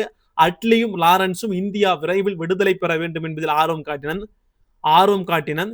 இந்திய தலைவர்களை கலந்தாலோசித்து விரைவில் இந்தியாவுக்கு முழு சுதந்திரம் வழங்க அனைத்து முயற்சிகளும் மேற்கொள்ளப்படும் என்று பிரிட்டிஷ் அரசர் நாடாளுமன்றத்தில் அறிவித்தார். இங்கிலாந்தில் தொழிற்கட்சி ஆட்சிக்கு வந்தது. இந்திய விடுதலை போராட்டத்தின் முக்கிய திருப்பு முனையாகும். தொழிற்கட்சி அரசாங்கத்தின் நோக்கத்துக்கு ஏற்ப 1945 ஆகஸ்ட் மாதம் வைஸ்ராய் வேவல் பிரபு மத்திய மாநில அரசாங்கங்களுக்கான பொது தேர்தலை நடத்துவதென முடிவு செய்தார்.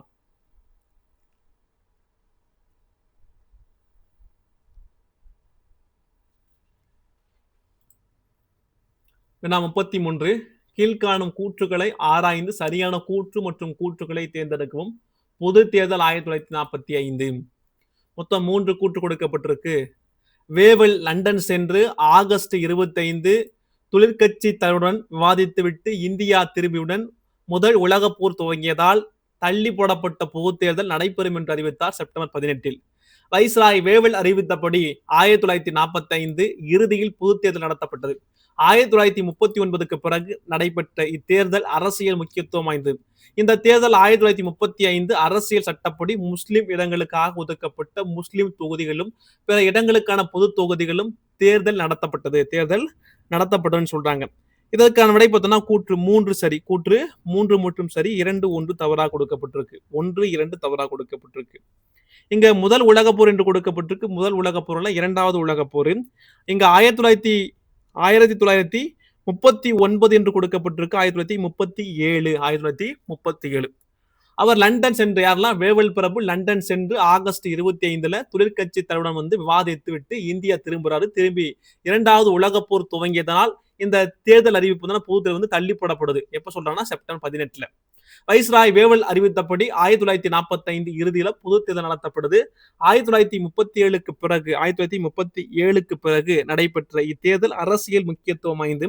இந்த தேர்தல் 1935 அரசியல் சட்டப்படி முஸ்லிம் இடங்களுக்காக ஒதுக்கப்பட்ட முஸ்லிம் தொகுதிகளும் பிற இடங்களுக்கான பொது தொகுதிகளும் தேர்தல் நடத்தப்பட்டது. வினா 34. பின்வரும் சொற்றொடர்களில் எது எவை சரியானவை? பொது தேர்தல் 1945. மொத்தம் 3 கூற்று கொடுக்கப்பட்டிருக்கு. தேர்தல் பிரச்சாரத்தின் போது காங்கிரஸ் வெள்ளையனே வெளியேறு தீர்மானத்தை மையப்படுத்தியது. மாநிலங்கள் இந்தியாவின் பிரிக்க முடியாத பகுதிகளாக இருக்கும்.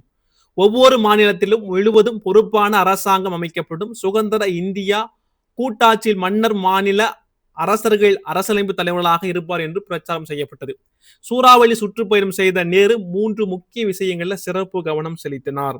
இதற்கான விடை பார்த்தீங்கன்னா டி அனைத்தும் சரியாக கொடுக்கப்பட்டிருக்கு. தேர்தல் பிரச்சாரத்தின் போது காங்கிரஸ் வெள்ளையனே வெளியேறு தீர்மானத்தை மையப்படுத்தி தான் தேர்தலை சந்திக்குது. மாநிலங்கள் இந்தியாவின் பிரிக்க முடியாத பகுதிகளாக இருக்குன்னு சொல்றாங்க. ஒவ்வொரு மாநிலத்திலும் முழுவதும் பொறுப்பான அரசாங்கம் அமைக்கப்படும். சுதந்திர இந்திய கூட்டாட்சியில் மன்னர் மாநில அரசர்கள் அரசியலமைப்பு தலைவர்களாக இருப்பார் என்று பிரச்சாரம் செய்யப்பட்டது. சூறாவளி சுற்றுப்பயணம் செய்த நேரு 3 முக்கிய விஷயங்கள்ல சிறப்பு கவனம் செலுத்தினார். அனைத்தும் சரியா கொடுக்கப்பட்டிருக்கு. வினா 35. பின்வரும் சொற்றொடர்களில் எது எவை சரியானவை? மொத்தம் 4 கூற்று கொடுக்கப்பட்டிருக்கு. தேர்தல் முடிவுகள் காங்கிரசும் முஸ்லிம் லீக்கும் எதிர்பார்த்தபடி இல்லை. காங்கிரஸ் பொது தொகுதிகளில் பெரும்பான்மையான இடங்களை கைப்பற்றியது. மத்திய சட்டமன்றத்துக்கான 67 பொது இடங்களையும் காங்கிரஸை பெற்றது. ஆனால் ஒரு முஸ்லிம் இடத்தை கூட அதனால் பெற முடியவில்லை. 40 முஸ்லிம் இடங்களிலும் முஸ்லிம் லீக்கே வெற்றி வாகை சூடியது. இது இந்திய அளவில் லீக்கின் அந்தஸ்தை உயர்த்தியது. ஆனால் 19 மாநிலங்களுக்கான தேர்தலில் முஸ்லிம் லீக் எதிர்பார்த்த அளவுக்கு வெற்றி பெறவில்லை. இதற்கான விடை பார்த்தீங்கன்னா 1 மட்டும் சரியாக கொடுக்கப்பட்டிருக்கு. 1 மட்டும் சரியாக கொடுக்கப்பட்டிருக்கு. என்ன தவறாக கொடுக்கப்பட்டு 2இல் 67 இடங்கள் என்று கொடுக்கப்பட்டிருக்கு. 67 இடங்கள்ல 57 இடங்கள். 3ல 40 இடங்கள் கொடுக்கப்பட்டிருக்கு. 40 இடங்கள் அல்ல 30 இடங்கள். இங்க 19 மாநிலங்கள் தேர்தலில் முஸ்லிம் எதிர்பார்த்த அளவுக்கு வெற்றி இல்லைன்னு சொல்றாங்க. 11 மாநிலங்களுக்கான தேர்தலில் பாருங்க, இங்க 57 வரும், இங்க 30ன்னு சொல்லிட்டு வரும், இங்க 11. தேர்தல் முடிவுகள் காங்கிரசும் முஸ்லிம் லீக்கும் எதிர்பார்த்தபடி இல்லை. காங்கிரஸ் பொது தொகுதிகளில் பெரும்பான்மையான இடங்களை கைப்பற்றியது. மத்திய சட்டமன்றத்துக்கான 57 பொது இடங்களையும் காங்கிரஸை பெற்றது.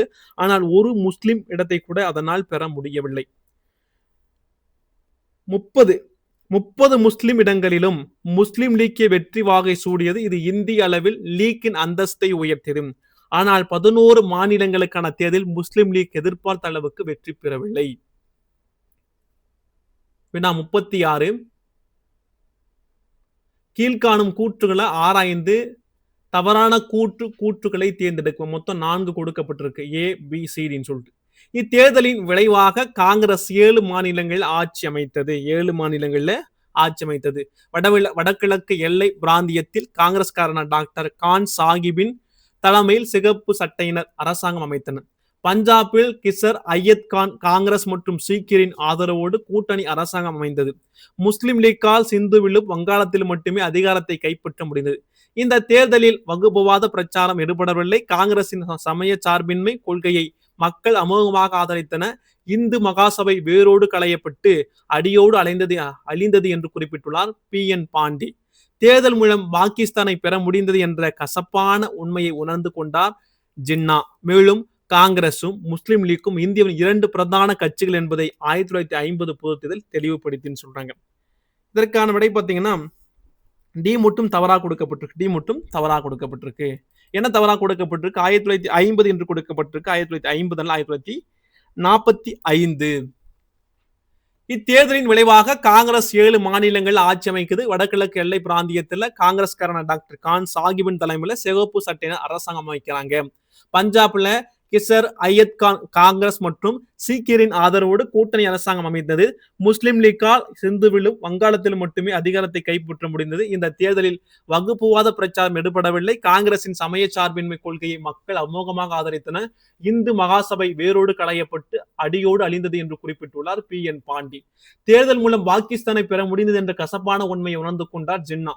மேலும் காங்கிரசும் முஸ்லிம் லீக்கும் இந்தியாவின் 2 பிரதான கட்சிகள் என்பது 1945 பொது தேர்தல் தெளிவுபடுத்தியது.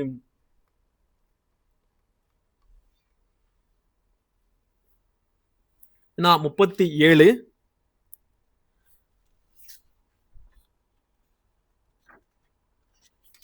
பின்வரும் சொற்றொடர்களில் எது எவை சரியானவை? மொத்தம் 5 கூற்று கொடுக்கப்பட்டிருக்கு. அமைச்சரை தூதுக்குழு பின்னணி. 1945 ஆகஸ்ட் 19ஆம் தேதி ஜப்பானை சரணடைந்ததோடு 2வது உலகப் போர் முடிவுக்கு வருது. பின்னர் பிரிட்டனில் நடைபெற்ற பொது தேர்தலில் தொழிற்கட்சி வெற்றி பெற்று கிளைமெண்ட் அட்லி பிரதமரானார். புதிய அரசாங்கம் 1946 துவக்கத்தில் இந்தியாவில் மத்திய மாநில சட்டமன்றங்களுக்கான பொது தேர்தல் நடத்தப்படும் என அறிவித்தது. இதற்கிடையே 1945 நவம்பர் மாதம் டெல்லி செங்கோட்டையில் நடந்த நேதாஜியின் இந்திய தேசிய இராணுவ தளபதிகளை பற்றிய வழக்கு INA ட்ரையல் இந்தியாவில் பிரிட்டிஷ் அரசாங்கத்துக்கு எதிரான சூழ்நிலையை உருவாக்கிற்று. விசாரிக்கப்பட்டோர் விடுதலை செய்யப்பட்டது. மக்களை எழுச்சி கொள்ள செய்தது. அந்த சந்தர்ப்பத்தில் காங்கிரசின் கரங்களை பலப்படுத்துமாறு மக்கள் கேட்டுக்கொள்ளப்பட்டனர். இதற்கான விடை பார்த்தீங்கன்னா C 2 சரி, 4 சரி, 5 மட்டும்.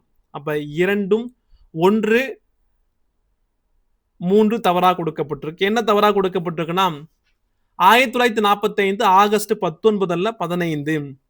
1946 என்று கொடுக்கப்பட்டிருக்கு 1945. ஆகஸ்ட் 19 ஜப்பான் சரணடைந்ததோடு இரண்டாவது உலகப் போர் முடிவுக்கு வருது. பின்னர் பிரிட்டனில் நடைபெற்ற பொதுத் தேர்தலில் தொழிற்கட்சி வெற்றி பெற்று கிளைமண்ட் அட்லி பிரதமரானார். புதிய அரசாங்கம் 1945 துவக்கத்தில் இந்தியாவில் மத்திய மாநில சட்டமன்றங்களுக்கான பொதுத் தேர்தல்கள் நடத்தப்படும் என்று அறிவித்தது. இதற்கிடையே 1945 நவம்பர் மாதம் டெல்லி செங்கோட்டையில் நடந்த நேதாஜியின் இந்திய தேசிய இராணுவ தளபதிகள் பற்றிய வழக்கு இந்தியாவில் பிரிட்டிஷ் அரசாங்கத்துக்கு எதிரான சூழ்நிலை உருவாக்கிற்று. விசாரிக்கப்பட்டோர் விடுதலை செய்யப்பட்டது மக்களை எழுச்சி கொள்ள செய்தது. அந்த சந்தர்ப்பத்தில் காங்கிரசின் கரங்களை பலப்படுத்துமாறு மக்கள் கேட்டுக் கொள்ளப்பட்டார் அப்படின்னு சொல்றாங்க. இதற்கான விடை பார்த்தீங்கன்னா 2, 4, 5 மட்டுமே. அப்ப தவறா கொடுக்கப்பட்டது இங்க 15 1945 ஆகஸ்ட் 19 15 1945. வினா 38 கீழ்காணும் கூற்றுகளை ஆராய்ந்து சரியான கூற்றுகளை தேர்ந்தெடுக்கவும். மொத்தம் 3 கூற்று கொடுக்கப்பட்டிருக்கு. 1945 46 நடைபெற்ற பொது தேர்தலில் இந்துக்கள் காங்கிரஸையும் முஸ்லிம் லீக்கையும் ஆதரித்ததால் இந்து முஸ்லிம் வேறுபாடுகள் வேகமாக வளரவே செய்தது. 1946 பிப்ரவரி 29 பம்பாயில் நடந்த கடற்படை வீரர்களின் கிளர்ச்சியும் ஆம்லா, கராச்சி, சென்னை, கல்கத்தா, ரங்கூன் ஆகிய இடங்களில் ஏற்பட்ட அதன் பிரதிபலிப்பும் பிரிட்டனுக்கு கவலையை கொடுத்தன. பிரிட்டிஷ் பாராளுமன்ற தூதுக்குழு இந்தியாவுக்கு இந்திய அரசியல் நிலைமையை மதிப்பீடு செய்து சென்றது. அந்த மதிப்பீட்டின் அடிப்படையில் அமைச்சரவை தூதுக்குழு இந்தியாவுக்கு அனுப்ப பிரிட்டிஷ் அரசாங்கம் முடிவு செய்து சொல்றாங்க. இதற்கான விடை பார்த்தீங்கன்னா கூற்று 1, 3 சரியா கொடுக்கப்பட்டு கூற்று 1, 3 சரியா கொடுக்கப்பட்டு 2 என தவறா கொடுக்கப்பட்டனா 1946 பிப்ரவரி 29 என்று கொடுக்கப்பட்டிருக்கு. 29 19. 1946 பிப்ரவரி 19. 1945 46 நடைபெற்ற பொதுத் தேர்தலில் இந்துக்கள் காங்கிரஸையும் முஸ்லிம்கள் லீக்கையும் ஆதரித்ததால் இந்து முஸ்லிம் வேறுபாடு வேகமாக வளரவே செய்தது. 1946 பிப்ரவரி 19 பம்பாயில் நடந்த கடற்படை வீரர்களின் கிளர்ச்சியும் ஆம்லா, கராச்சி, சென்னை, கல்கத்தா, ரங்கூன் ஆகிய இடங்களில் ஏற்பட்ட அதன் பிரதிபலிப்பும் பிரிட்டனுக்கு கவலையை கொடுத்தன. பிரிட்டிஷ் பாராளுமன்ற தூதுக்குழு இந்தியாவுக்கு இந்திய அரசியல் நிலைமையை மதிப்பீடு செய்து அந்த மதிப்பீட்டின் அடிப்படையில் அமைச்சரவை தூதுக்குழுவை இந்தியாவுக்கு அனுப்ப பிரிட்டிஷ் அரசாங்கம் முடிவு செய்தது. 39 கீழ்காணும் கூற்றுகளை ஆராய்ந்து தவறான கூற்றுகளை தேர்ந்தெடுக்கும் தூதுக்குழுவினுடைய திட்டம் மற்றும் நாடாளுமன்ற குழு. மொத்தம் 4 கொடுக்கப்பட்டிருக்கு. இங்கிலாந்தில் புதிதாக அட்லியினுடைய தலைமையில் ஆட்சிக்கு வந்த தொழிற்கட்சி 1945 ஜூலை 10 காங்கிரஸ் நண்பருடன் அதிகாரத்தை ஒப்படைத்தல் உறுதியாக இருந்துன்னு சொல்றாங்க. அந்த அடிப்படையில் தான் பொது தேர்தல் அறிவிக்கப்படுது. 1946 ஜனவரி மாதம் பேராசிரியர் ராபர்ட் ரிச்சர்ட்ஸ் தலைமையில 20 பேர் கொண்ட அனைத்து கட்சி நாடாளுமன்ற குழு இந்தியாவுக்கு தலைவருடன் கலந்து பேசி பின்னர் இங்கிலாந்துக்கு திரும்பி சென்றது. இந்தியர்களுக்கு உடனடியாக விடுதலை வழங்க வேண்டும் என்று ஒருமனதாக பரிந்துரைத்தது. அட்லி அரசாங்கம் அதே முடிவில் இருந்ததால் அமைச்சரவை தூதுக்குழு அனுப்ப முடிவு செய்யப்பட்டது. இதற்கான விடை பாருங்க சி 20 என்று கொடுக்கப்பட்டிருக்கு. 20 அல்ல 10 பேர். இங்கிலாந்தில் புதிதாக அட்லியின் தலைமையில் ஆட்சிக்கு வந்த தொழிற்கட்சி 1945 ஜூலை 10 காங்கிரஸ் நண்பருடன் அதிகாரத்தை ஒப்படைப்பதில் உறுதியாக இருந்தது. அதன் அடிப்படையில் பொது தேர்தல் அறிவிக்கப்பட்டது. 1946 ஜனவரி மாதம் பேராசிரியர் ராபர்ட் ரிச்சர்ட் தலைமையில 10 பேர் கொண்ட அந்த அனைத்து கட்சி நாடாளுமன்ற குழு இந்தியாவுக்கு தலைவருடன் கலந்து பேசிய பின்னர் இங்கிலாந்துக்கு திரும்பி சென்றது. இந்தியர்களுக்கு உடனடியாக விடுதலை வழங்க வேண்டும் என்று ஒருமனதாக பரிந்துரைத்தது. அட்லி அரசாங்கம் அதே முடிவில் இருந்ததால் அமைச்சரவை தூதுக்குழு அனுப்ப முடிவு செய்தது. 40 பின்வரும் சொற்றொடர்களில் எவை சரியானவை? மொத்தம் 5 கொடுக்கப்பட்டிருக்கு. தூதுக்குழுவினுடைய நோக்கம் இந்திய விவகாரத்துறை செயலர் பெத்திக் லாரன்ஸ் பிரபு, வர்த்தக அமைச்சர் சர் ஸ்டான்போர்ட் கிரிப்ஸ், கடற்படை அமைச்சர் ஏவி அலெக்சாண்டர் ஆகியோர் அடங்கிய அமைச்சரவை தூதுக்குழு 1946 மார்ச் 24 இந்தியாவுக்கு வந்தது. இந்தியர்களுக்கு அதிகாரத்தை மாற்றிக் கொடுப்பதை துரிதப்படுத்துவதற்கான திட்டத்தை கொடுப்பது தூதுக்குழுவினுடைய நோக்கமாகும். இந்திய தலைவருடன் விரிவாக விவாதித்த பின் பிரிவினைவாதத்தை நிராகரித்தனர். ஒன்றுபட்ட இந்தியாவுக்கான பாகிஸ்தான் கோரிக்கை எவ்வாறு நடைமுறைப்படுத்துவது என்பது பற்றி யோசித்து அவர்களது திட்டத்தை வெளியிட்டார். 1946 மே 16. இந்த அரசியல் அமைப்பை தீர்வே அமைச்சரவை தூதுக்குழு திட்டம் என்றும் அழைக்கப்படுகிறது. இதற்கான விடை பாருங்க, சி 2, 3, 4, 5 மட்டுமே. அப்ப முதல் என்ன தவறாக கொடுக்கப்பட்டிருக்குன்னா 1946 மார்ச் 24 என்று கொடுக்கப்பட்டிருக்கு. தவறு. மார்ச் 23. இந்திய விவகாரத்துறை செயலாளர் பெத்திக் லாரன்ஸ் பிரபு, வர்த்தக அமைச்சர் சர் ஸ்டான்போர்ட் கிரிப்ஸ், கடற்படை அமைச்சர் ஏவி அலெக்சாண்டர் ஆகியோர் அடங்கிய அமைச்சரவை தூதுக்குழு 1946 மார்ச் 23 இந்தியாவுக்கு வந்தது. இந்தியர்களுக்கு அதிகாரத்தை மாற்றிக் கொடுப்பதை துரிதப்படுத்துவதற்கான திட்டத்தை கொடுப்பதே தூதுக்குழுவினுடைய நோக்கமாகும். இந்திய தலைவருடன் விரிவாக விவாதித்த பின் பிரிவினைவாதத்தை நிராகரித்தன. ஒன்றுபட்ட இந்தியாவுக்குள் பாகிஸ்தான் கோரிக்கை எவ்வாறு நடைமுறைப்படுத்துவது என்பது பற்றி யோசித்து அவர்களது திட்டத்தை வெளியிட்டனர். 1946 மே 16. இந்த அரசியல் அமைப்பு தீர்வே அமைச்சரவை தூதுக்குழு திட்டம் என்றும் அழைக்கப்படுகிறது.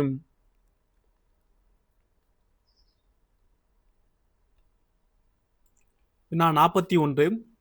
கீழ்காணும் கூற்றுகளை ஆராய்ந்து தவறான கூற்றுகளை தேர்ந்தெடுக்கும் தூதுக்குழு திட்டத்தின் பகுதிகள். மொத்தம் 4 கொடுக்கப்பட்டிருக்கு. இந்திய யூனியன், அரசியலமைப்பு சட்டமன்றம் அமைத்தல், இடைக்கால அரசாங்கம், அரசியலமைப்பு சட்டமன்றத்துக்கும் பிரிட்டனுக்கும் இடையே ஒப்பந்தம் செய்தல், treaty between constituent assembly in Britain. இதற்கான விடை பார்த்தீங்கன்னா அனைத்தும் சரிங்க.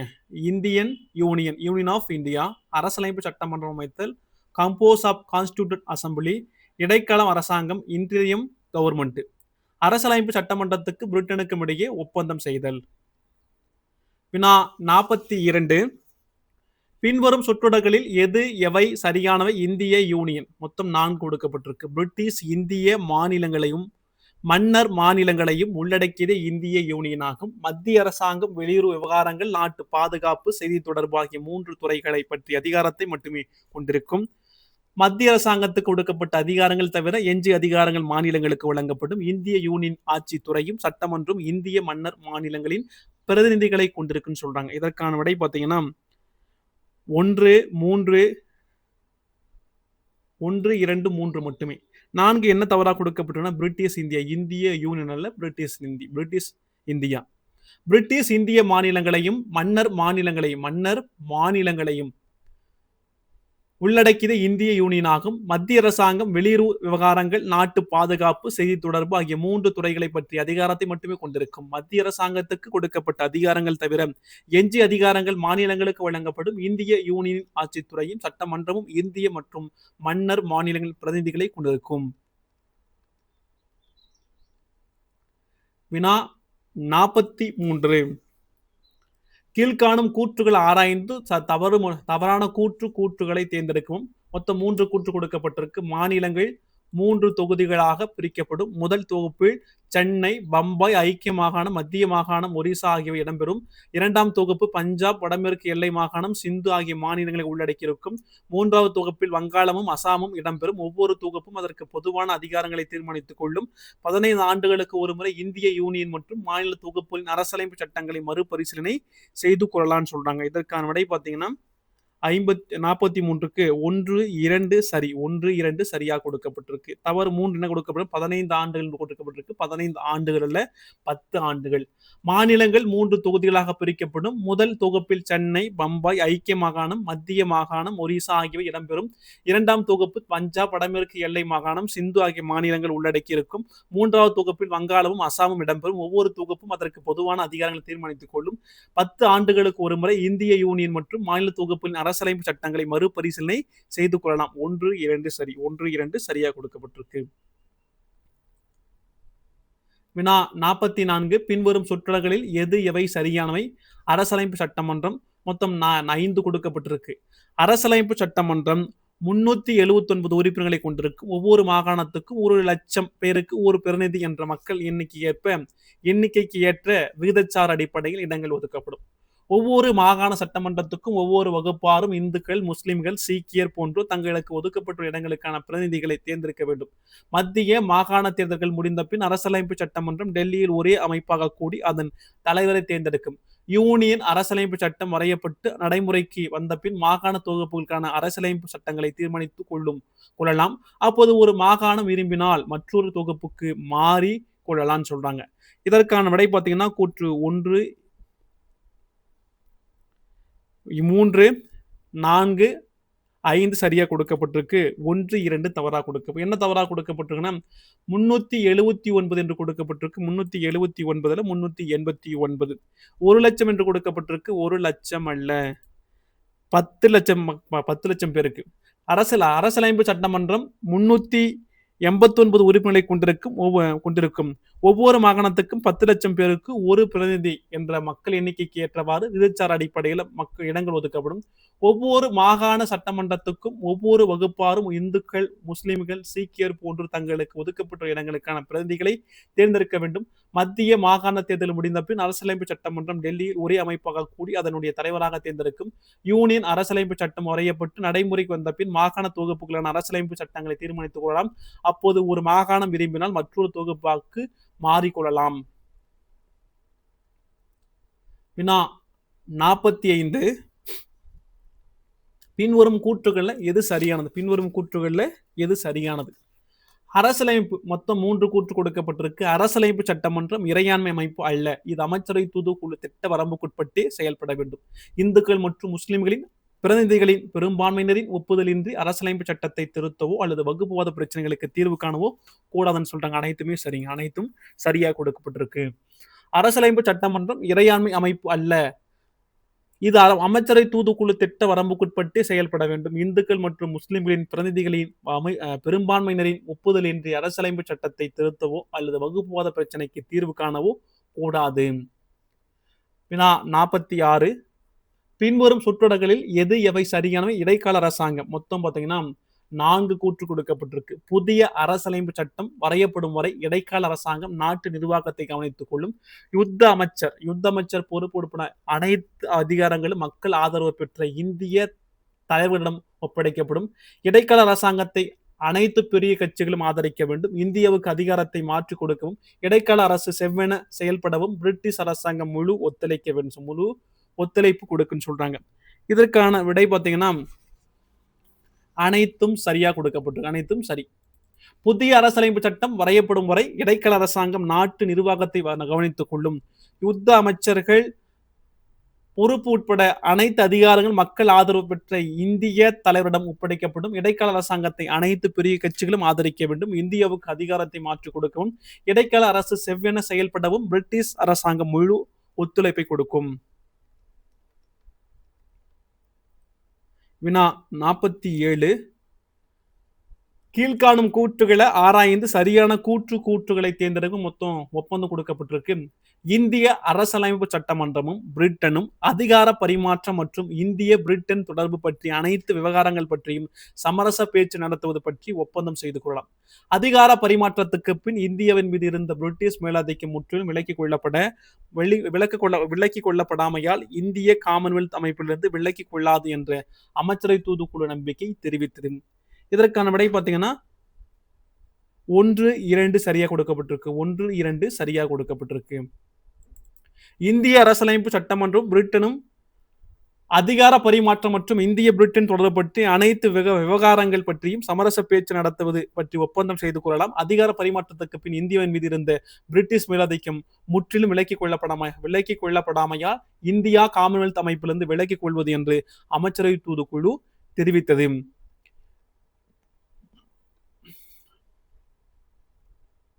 வினா 48. பின்வரும் சொற்றொடர்கள் எவை சரியானவை? 2 கூற்று கொடுக்கப்பட்டிருக்கு. அப்போதைய சூழ்நிலைகளை மனதில் கொண்டு தயாரிக்கப்பட்ட மிகச்சிறந்த ஆவணமே இந்திய அமைச்சரவை தூதுக்குழு திட்டம் என பாராட்டினார் அபுல் கலாம் ஆசாத். காங்கிரஸ் லீக்கும் இத்திட்டத்தை ஏற்றுக்கொண்டது இந்திய விடுதலை போராட்ட வரலாற்றில் உன்னதமான நிகழ்ச்சியாகும் என்று பெருமிதத்தோடு குறிப்பிட்டார் காந்தி. இதற்கான விடை பார்த்தீங்கன்னா கூற்று 1, 2 தவறா கொடுக்கப்பட்டிருக்கு. இங்க அபுல் கலாம் ஆசாத் வராது, காந்தி வரும். இங்க காந்தி வராது, அபுல் கலாம் ஆசாத். அப்போதைய சூழ்நிலைகளை மனதில் கொண்டு தயாரிக்கப்பட்ட மிகச்சிறந்த ஆவணமே இந்திய அமைச்சரவை தூதுக்குழு திட்டம் என்று பாராட்டினார் காந்தி. காங்கிரசும் லீக்கும் இத்திட்டத்தை ஏற்றுக்கொண்டது இந்திய விடுதலை போராட்ட வரலாற்றிலே உன்னதமான நிகழ்ச்சியாகும் என்று பெருமிதத்தோடு குறிப்பிட்டார் அபுல் கலாம் ஆசாத். வினா 49. கீழ்காணும் கூற்றுக்களை ஆராய்ந்து தவறான கூற்றுக்களை தேர்ந்தெடுக்கும். மொத்தம் பார்த்தீங்கன்னா 4 கூற்று கொடுக்கப்பட்டிருக்கு. அமைச்சரை தூதுக்குழு திட்டத்தை முதலில் முஸ்லிம் லீக் 1946 ஜூன் 6க்கு பின்னர் காங்கிரஸ் ஜூன் 25 ஏற்றுக்கொண்டன. எனினும் இத்திட்டம் முரண்பாடுகளின் முடிச்சாக காட்சியளித்தது. காங்கிரஸையும் முஸ்லிம் லீக்கையும் திருப்திப்படுத்துவதற்காக வரையப்பட்ட இந்த திட்டம் இரு சாரரையும் திருப்திப்படுத்தவில்லை. எடுத்துக்காட்டாக ஜின்னா பாகிஸ்தானை திட்டம் ஏற்றுக்கொண்டது என்று வாதிட்டார். மாறாக பட்டேல் இத்திட்டம் பாகிஸ்தான் நிராகரித்து என்று கூறினார். நேரு இந்த திட்டத்தை மாற்றும் அதிகாரம் அரசியலமைப்பு சட்டத்துக்கு உண்டு என்றான் சொல்றாங்க. இதற்கான விடை பார்த்தீங்கன்னா அனைத்தும் சரியா கொடுக்கப்பட்டிருக்கு. அமைச்சரை தூதுக்குழு திட்டத்தை முதலில் முஸ்லிம் லீக்கும் 1946 ஜூன் 6 பின்னர் காங்கிரசும் ஜூன் 25 ஏற்றுக்கொண்டன. எனினும் இத்திட்டம் முரண்பாடுகளின் முடிச்சாக காட்சியளித்தது. காங்கிரஸையும் முஸ்லிம் லீக்கையும் திருப்திப்படுத்துவதற்காக வரையப்பட்ட இத்திட்டம் இரு சாரரையும் திருப்திப்படுத்தவில்லை. எடுத்துக்காட்டாக ஜின்னா பாகிஸ்தானை திட்டம் ஏற்றுக்கொண்டது என்று வாதிட்டார். மாறாக பட்டேல் இத்திட்டம் பாகிஸ்தான் நிராகரித்தது என்று கூறினார். நேரு திட்டத்தை மாற்றும் அதிகாரம் அரசியலமைப்பு சட்டத்துக்கு உண்டு என்றார். ஒவ்வொரு வினா வாசிக்கும் போது உங்க கவனம் ஃபுல்லா அந்த கொஸ்டின் தான் இருக்கணுங்க. தொடர்ந்து கவனிங்க. வினா 50. பின்வரும் சொற்றொடர்கள்ல எது சரியானவை? மொத்தம் 5 கூற்றுகள் கொடுக்கப்பட்டிருக்கு. சீக்கியர்கள் முதலில் இந்த திட்டத்தை ஏற்றுக்கொள்ள மறுத்து பின்னர் ஒத்துக்கொண்டனர். கம்யூனிஸ்ட் கட்சி அரசியலமைப்பு சட்டமன்றத்தின் அதிகாரங்கள் கட்டுப்படுவதை எதிர்த்தது. இந்து மகாசபை மாநிலங்கள் தொகுப்பை கண்டித்தது. காங்கிரசும் முஸ்லிம் லீக்கும் காலத்தின் கட்டாயத்தால் வேறு வழியின்றி திட்டத்தை ஏற்றுக்கொண்டு பின்னர் செயல்பட முடியாமல் செய்தன. காங்கிரஸ் தலைவருக்குள் கருத்து ஒற்றுமை இல்லாமையால் தான் அமைச்சரவை தூதுக்குழு திட்ட தீர்வை கொடுக்க வேண்டிய கட்டாயத்துக்கு உள்ளானது என்பது நினைவு கூறத்தக்கது. இத்திட்டம்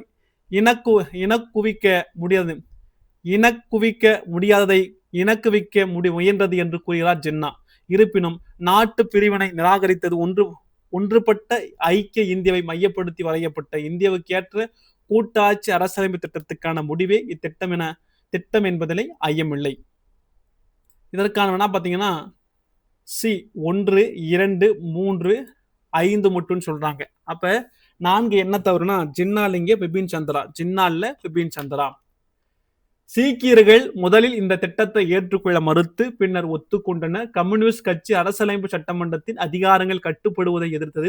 இந்து மகாசபை மாநிலங்கள் தொகுப்பை கண்டித்தது. காங்கிரசும் முஸ்லிம் லீக்கும் காலத்தின் கட்டாயத்தால் வேறு வழியின்றி திட்டத்தை ஏற்றுக்கொண்டு பின்னர் செயல்பட முடியாமல் செய்தன. காங்கிரஸ் தலைவர்களுக்குள் கருத்து ஒற்றுமை இல்லாமையால் தான் அமைச்சரை தூதுக்குழு திட்ட தீர்வை கொடுக்க வேண்டிய கட்டாயத்துக்குள்ளானது என்பதை நினைவு கூறத்தக்கது. இத்திட்டம் இணக்குவிக்க முயன்றது என்று கூறுகிறார் ஜின்னா இல்ல பிபின் சந்திரா. இருப்பினும் நாட்டு பிரிவினை நிராகரித்தது ஒன்றுபட்ட ஐக்கிய இந்தியாவை மையப்படுத்தி வரையப்பட்ட இந்தியாவுக்கு ஏற்ற கூட்டாட்சி அரசியலமைப்பு திட்டத்துக்கான முடிவே இத்திட்டம் என்பது ஐயமில்லை என்று சொல்லுது. வினா 51. பின்வரும் சொற்றொடர்களில் எவை சரியானவை? இடைக்கால அரசமைத்தல். மொத்தம் 3 கூற்று கொடுக்கப்பட்டிருக்கு. காந்தி குறிப்பிட்டதை போன்று பிராமசரி நோட்டை இந்தியவருக்கு கொடுத்துவிட்டு அமைச்சரை தூதுக்குழு 1946 ஜூன் 19 இங்கிலாந்துக்கு புறப்பட்டு சென்றது. அதன்பின் நடைபெற்ற இந்திய அரசியலமைப்பு சட்டமன்றத்துக்கான தேர்தலில் காங்கிரஸ் அமோக வெற்றி பெற்றது. 210 பொது இடங்கள்ல 199 இடங்களை அதை கைப்பற்றியது. 296 மொத்த உறுப்பினர்களை கொண்ட அந்த மன்றத்தில் காங்கிரசுக்கு 212 இடங்களை கிடைத்தன. முஸ்லிம் லீக்குக்கு 73 இடங்கள் மட்டுமே கிடைத்தன. இதற்கான விடை பார்த்தீங்கன்னா கூற்று 2, 3 சரியாக கொடுக்கப்பட்டிருக்கு. கூற்று 2, 3 சரியாக. 1 என தவறாக கொடுக்கப்பட்டிருக்குன்னா ஜூன் 19 என்று கொடுக்கப்பட்டிருக்கு. ஜூன் 19 அல்ல, ஜூன் 29. காந்தி குறிப்பிட்டதை போன்று புரோமசரி நோட்டை இந்தியவர் கொடுத்துவிட்டு அமைச்சரை தூதுக்குழு 1946 ஜூன் 19 இங்கிலாந்துக்கு புறப்பட்டு சென்றது. அதன் பின் நடைபெற்ற இந்திய அரசியலமைப்பு சட்டமன்றத்துக்கான தேர்தலில் காங்கிரஸ் அமோக வெற்றி பெற்றது. 210 இடங்கள்ல 199 இடங்களை அதை கைப்பற்றியது. 299 மொத்த உறுப்பினர்களை கொண்ட அந்த மன்றத்தில் காங்கிரசுக்கு 212 மொத்த இடங்கள் கிடைத்தன. 212 இடங்கள் கிடைத்தன. முஸ்லிம் லீக்குக்கு 73 இடங்கள் கிடைத்தன. பாருங்க, அப்ப எப்பனா 1946 ஜூன் 29. வினா 52. பின்வரும் சொற்றொடர்களில் எது எவை சரியானவை? பின்வரும் சொற்றொடர்கள்ல எது எவை சரியானவை? மொத்தம் 3 கூற்று கொடுக்கப்பட்டிருக்கு. எவ்வித உடன்பாட்டுமின்றி காங்கிரஸ் தன்னிச்சையாக அரசியலமைப்பு சட்டமன்றத்தில் கலந்து கொள்ளும் என்றும், காங்கிரஸ் தன் விருப்பத்துக்கேற்ப அமைச்சரவை தூதுக்குழு திட்டத்தை மாற்றிக்கொள்ளும் என்றும் நேரு பத்திரிகை கூட்டத்தில் குறிப்பிட்டார் ஜூலை 10ஆம் தேதி. அதை காரணம் காட்டி காந்தி இடைக்கால அரசாங்கத்தில் சேர மறுத்துவிட்டார். முதலில் இடைக்கால அரசாங்கத்தை அமைக்க மறுத்து காங்கிரஸ் பின்னர் அரசாங்கத்தில் சேர சம்மதித்தது. இதற்கான விடை பார்த்தீங்கன்னா பி 1, 3 சரியா கொடுக்கப்பட்டிருக்கு. 2 என்ன தவறா கொடுக்கப்பட்டிருக்குன்னா, அதை காரணம் காட்டி காந்தியல்ல ஜின்னா இடைக்கால அரசாங்கத்தில் சேர மறுத்துவிட்டார். எவ்வித உடன்பாட்டு இன்றி காங்கிரஸ் தன்னிச்சையாக அரசியல் அமைப்பு சட்டமன்றத்தில் கலந்து கொள்ளும் என்றும், காங்கிரஸ் தன் விருப்பத்துக்கு ஏற்ப அமைச்சரவை தூதுக்குழு திட்டத்தை மாற்றிக்கொள்ளும் என்றும் நேரு பத்திரிகை கூட்டத்தில் குறிப்பிட்டார் ஜூலை 10. அதை காரணம் காட்டி ஜின்னா இடைக்கால அரசாங்கத்தில் சேர மறுத்துவிட்டார். முதலில் இடைக்கால அரசாங்கத்தை அமைக்க மறுத்த காங்கிரஸ் பின்னர் இவ்வரசாங்கத்தில் சேர சம்மதித்தது. வினா 53. கீழ்காணும் கூற்றுகளை ஆராய்ந்து தவறான கூற்றுகளை தேர்ந்தெடுக்கும். கூற்று 1 பாருங்க. 1946 ஆகஸ்ட் 22ஆம் தேதி இடைக்கால அரசாங்கத்தை அமைக்கும்படி வைஸ்ராய் வேவல் பிரபு ஜவஹர்லால் நேருவை கேட்டுக்கொண்டார். அவ்வழைப்பை நேரு ஏற்றுக்கொண்டார். ஆனால் ஜின்னா மறுத்துவிட்டார் சொல்றாங்க. இதற்கான விடை பார்த்தீங்கன்னா கூற்று 2 மட்டும் சரி. கூற்று 2 மட்டும் சரியா கொடுக்கப்பட்டிருக்கு. 1946 ஆகஸ்ட் 12ஆம் தேதி இடைக்கால அரசாங்கத்தை அமைக்கும்படி வைஸ்ராய் வேவல் பிரபு ஜவஹர்லால் நேருவை கேட்டுக்கொண்டார். அவ்வழைப்பை நேரு ஏற்றுக்கொண்டார். ஆனால் ஜின்னா மறுத்துவிட்டார். வினா 54. பின்வரும் சொற்றொடர்களில் எது எவை சரியான நேரடி நடவடிக்கையினால்? இடைக்கால அரசாங்கத்தில் சேர மறுத்த ஜின்னா 1946 ஆகஸ்ட் 26ஆம் தேதி நேரடி நடவடிக்கை நாளாக அனுசரிக்க வேண்டும் என்று கேட்டுக்கொண்டார். அந்நாளை துக்க தின பிளாக் டே ஆக கருதப்பட வேண்டும் என வேண்டுகோள் விடுத்தார். ஆங்கிலேய ஆட்சிக்கு எதிராக நேரடி நடவடிக்கை எதையும் மேற்கொள்ளவில்லை. மாறாக இந்துக்கள் மீது புனித போர் தொடுக்கப்பட்டது. இங்கிலாந்தில் பிரம்மாண்டமான ஊர்வலத்தை நடத்தியது முஸ்லிம் லீக். இதற்கான விடை பாருங்க. 2 மட்டும் சரியா கொடுக்கப்பட்டிருக்கு. 1 என்ன தவறா கொடுக்கப்பட்டிருக்கு? ஆகஸ்ட் 16 என்று கொடுக்கப்பட்டிருக்கு. ஆகஸ்ட் 26 என்று கொடுக்கப்பட்டிருக்கு. 1946 ஆகஸ்ட் 16ஆம் தேதி. அடுத்து பாத்தீங்கன்னா இங்கிலாந்து என்று கொடுக்கப்பட்டிருக்கு. இங்கிலாந்து அல்ல, கல்கத்தாவில் பிரம்மாண்டமான ஊர்வலம் நடத்தியதுன்னு சொல்றாங்க. இடைக்கால அரசாங்கத்தில் சேர மறுத்து ஜின்னா 1946 ஆகஸ்ட் 16ஆம் தேதி நேரடி நடவடிக்கை நாளாக அனுசரிக்க வேண்டும் என்று கேட்டுக்கொண்டார். அந்நாளை துக்க தினமாக கருதப்பட வேண்டும் என்று வேண்டுகோள் விடுத்தார். ஆங்கில ஆட்சிக்கு எதிராக நேரடி நடவடிக்கை எதை மேற்கொள்ளவில்லை. மாறாக இந்துக்கள் மீது புனித போர் தொடுக்கப்பட்டது. இங்கிலாந்தில் பிரம்மாண்டமான ஊர்வலத்தை இங்கிலாந்து அல்ல, கல்கத்தாவில் பிரம்மாண்டமான ஊர்வலத்தை நடத்தியது முஸ்லிம் லீக். வினா 55. கீழ்காணும் கூற்றுகளை ஆராய்ந்து தவறான கூற்றுகளை தேர்ந்தெடுக்கும். மொத்தம் 2 கூற்று கொடுக்கப்பட்டிருக்கு. கல்கத்தா இனக்கலவரத்தில் ஒரு 1000 பேர் மாண்டனர். 15,000 பேர் காயமுற்றனர். 10,000 பேர் 1 லட்சம் பேர் வீழ்ந்தனர்.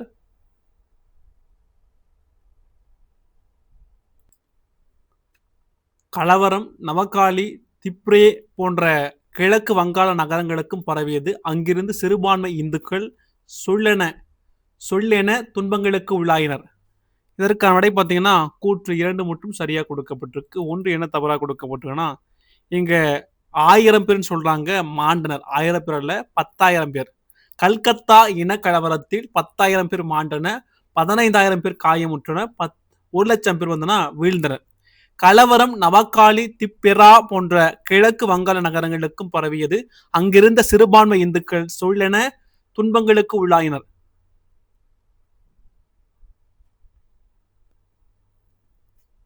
வினா 56. கீழ்காணும் கூற்றுகளை ஆராய்ந்து தவறான கூற்றுகளை தேர்ந்தெடுக்கும். தற்காலிக தேசிய அரசாங்கம். மொத்தம் 3 கூற்று கொடுக்கப்பட்டிருக்கு. 1946 செப்டம்பர் 12ஆம் நாள் இடைக்கால அரசாங்கம் ஜவஹர்லால் நேருவின் தலைமையில் அமைக்கப்பட்டது. 3 முஸ்லிம்கள் உட்பட 12 பேர் இடைக்கால அரசில் இடம்பெற்றனர். நேரு, வல்லபாய் பட்டேல், ராஜகோபாலாச்சாரி, ஆசப் அலி, ராஜேந்திர பிரசாத், சரத் சந்திர போஸ், ஜான் மாத்தாயி, சர்தார் பல்தேவ் சிங், ஜகஜீவன் ராமு, அகமது கான், சையத் அலி ஜாகிர், CH பாபா ஆகியோர் இருவர் ஆவார்னு சொல்றாங்க. இதற்கான விடை பார்த்தீங்கன்னா 2, 3 சரி. 2, 3 சரி.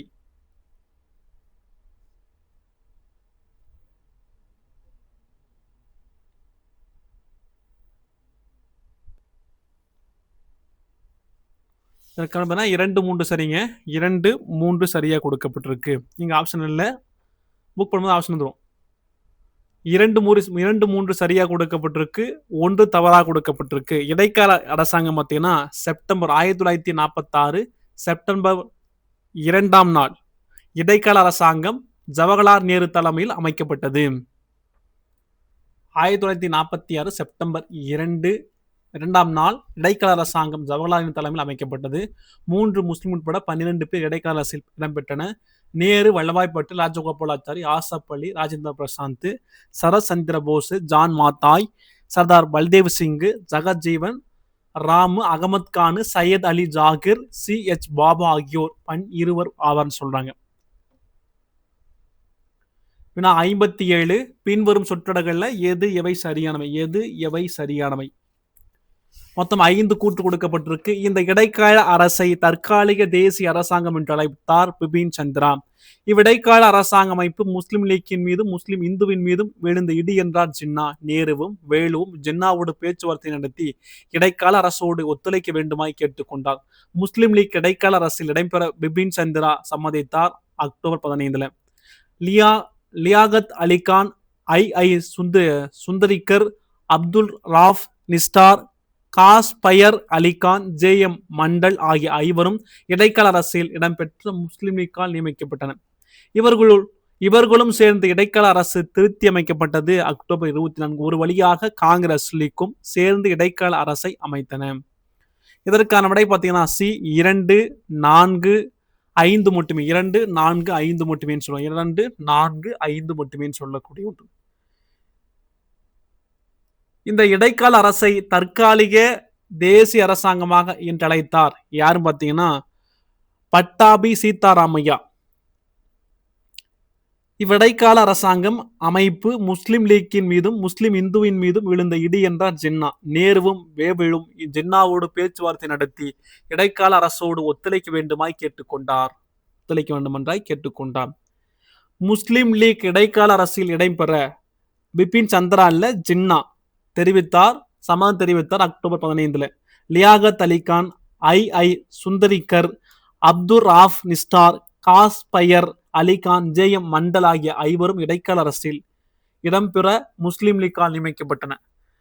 இவர்களும் சேர்ந்த இடைக்கால அரசு திருத்தி அமைக்கப்பட்டது. அக்டோபர் 24 ஒரு வழியாக காங்கிரசும் முஸ்லிம் லீக்கும் சேர்ந்து இடைக்கால அரசை அமைத்தன. 58 பின்வரும் சொற்றொடர்கள்ல எது எவை தவறானவை? மொத்தம் 4 கொடுக்கப்பட்டிருக்கு. இடைக்கால அரசு அமைக்கப்பட்டது, ஆனால் அது ஒழுங்காக செயல்பட முடியவில்லை. இலாக்காக்களை பிரிப்பதிலே காங்கிரசுக்கும் லீக்குக்கும் உரசல்கள் தோன்றலாயின. உதாரணமாக உள் விவகாரத்துறை வேண்டும் என்று லீக் கேட்டது. வல்லபாய் பட்டேல் அதற்கு விட்டுக் கொடுக்க மறுத்துவிட்டார். இறுதியில் நிதி, செய்தி, வர்த்தகம், சுகாதாரம், சட்டம் ஆகிய துறைகள் லீக்குக்கு கொடுக்கப்பட்டன. லீக் உறுப்பினர்கள் அக்டோபர் 27 பதவியேற்றனர். அவர்கள் பதவியேற்ற நாள்களிலிருந்து இடைக்கால அரசு ஒரு அணியாக செயல்பட முடியவில்லை. கூட்டு பொறுப்பு என்பது காணல் நீராகிவிட்டது. அரசு முஸ்லிம் பிரிவு, காங்கிரஸ் பிரிவு என இரு கூறுகளாக பிரிந்து தனித்தனி தலைமையின் கீழ் செயல்பட்டதாக கூறினார் விபி மேனன். இதற்கான விடை பார்த்தீங்கன்னா அனைத்தும் சரி. பார்த்தீங்கன்னா சி. லீக் உறுப்பினர்கள் அக்டோபர் 27 அல்ல 26 பதவியேற்றனர். அவர்கள் பதவியேற்ற நாளிலிருந்து இடைக்கால அரசு ஒரு அணியாக செயல்பட முடியவில்லை. இடைக்கால அரசு அமைக்கப்பட்டது, ஆனால் அது ஒழுங்காக செயல்பட முடியவில்லை. இலாக்காக்களை பிரிப்பதில் அரசுக்கும் லீக்குக்கும் உரசல்கள் தோன்றலாயின. உதாரணமாக உள் விவகாரத்துறை வேண்டுமென்று லீக் கேட்டது.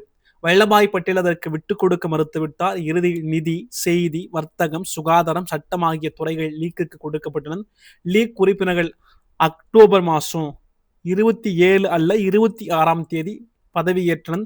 அவர்கள் பதவியேற்ற நாள்களிலிருந்து இடைக்கால அரசு ஒரு அணியாக செயல்பட முடியவில்லை. கூட்டு பொறுப்பு என்பது காணல் நீராகிவிட்டது. அரசு முஸ்லிம் பிரிவு, காங்கிரஸ் பிரிவு என இரு கூறுகளாக பிரிந்து தனித்தனி தலைமையின் கீழ் செயல்பட்டதாக கூறியுள்ளார் வி.பி. மேனன். வினா 59. கீழ்காணும் கூற்றுகளை ஆராய்ந்து தவறான கூற்றுகளை தேர்ந்தெடுக்கவும். மொத்தம் 3 கூற்று கொடுக்கப்பட்டிருக்கு. லியாகத் அலி கான் முஸ்லிம் உறுப்பினர்களை மட்டும் வைத்துக்கொண்டு தனியே விவாதித்து வந்தார். நிதித்துறையை கையாண்ட அவர் இந்து வர்த்தக சமூகத்தின் முதுகெலும்பை முறிக்கக்கூடிய வகையில் வரவு செலவு திட்டத்தை ஒரு சார்பாக தயாரித்தார் என்று அவர் மீது குற்றம் சுமத்தப்பட்டது. ஒரு ஏவலரை கூட நிதி இலாக்காவின் அனுமதியின்றி வேலையில் அமர்த்த முடியாது என்று எழுதியுள்ளார் அபுல் கலாம் ஆசாத். இதற்கான விடை பார்த்தோன்னா அனைத்தும் சரியாக கொடுக்கப்பட்டிருக்கு. லியாகத் அலி கான் முஸ்லிம் உறுப்பினர்களை மட்டும் வைத்துக்கொண்டு தனியே விவாதித்து வந்தார். நிதித்துறையை கையாண்ட அவர் இந்து வர்த்தக சமூகத்தின் முதுகெலும்பாக முறிக்கக்கூடிய வகையில் வரவு செலவு திட்டத்தை ஒரு சார்பாக தயாரித்தார் என்று அவர் மீது குற்றம் சுமத்தப்பட்டது. ஒரு ஏவலரை கூட நிதி இலாக்காவின் அனுமதியின்றி வேலையில் அமர்த்த முடியாது என்று எழுதியுள்ளார் அபுல் கலாம் ஆசாத். வினா 60. முஸ்லிம் லீக்குடன் அரசாங்கத்தை நடத்துவது என்பது டேஸுக்கு கழுத்தில் கருங்கல்லை கட்டி கொண்டு கடலை நீந்துவதற்கான செயலாக தோன்றியது. இதற்கான விடை பார்த்தோன்னா காங்கிரஸ். முஸ்லிம் லீக்குடன் அரசாங்கத்தை நடத்துவது என்பது காங்கிரஸ் கழுத்தில் கருங்கல்லை கட்டி கொண்டு கடலை நீந்துவதற்கு ஒப்பான செயலாக தோன்றியது காங்கிரஸ். 61. டேஸ் ஒரு பக்கம் இடைக்கால அரசில் அங்கம் வகித்துக் கொண்டு மறுபக்கம் இனக்கலவரங்களை தூண்டிவிட்டு கொண்டு இருந்தது. இதற்கான விடை பார்த்தோன்னா முஸ்லிம் லீக். முஸ்லிம் லீக் ஒரு பக்கம் இடைக்கால அரசுல அங்கம் வகித்துக் கொண்டு மறுபக்கம் இனக்கலவரங்களை தூண்டிவிட்டு கொண்டிருந்தது முஸ்லிம் லீக். 62. டேஸில் இந்தியாவுக்கு தேசிய அரசாங்கம் அமைப்பது பற்றி காலம் கனிந்திருந்தது.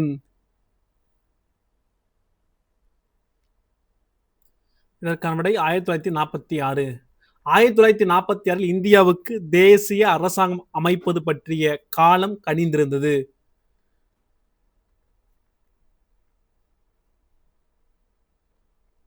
வினா 63.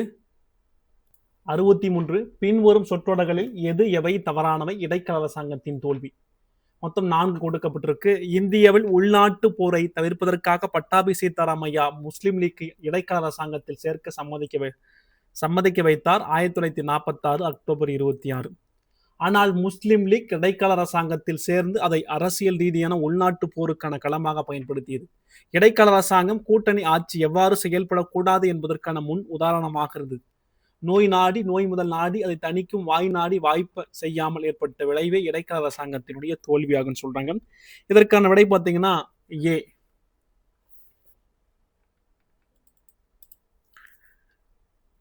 பட்டாபி சீதாராமையா அல்ல, வேவல் பிரபு. இந்தியாவில் உள்நாட்டு போரை தவிர்ப்பதற்காக வேவல் பிரபு முஸ்லிம் லீக் இடைக்கால அரசாங்கத்தில் சேர சம்மதிக்க வைத்தார் 1946 அக்டோபர் 26.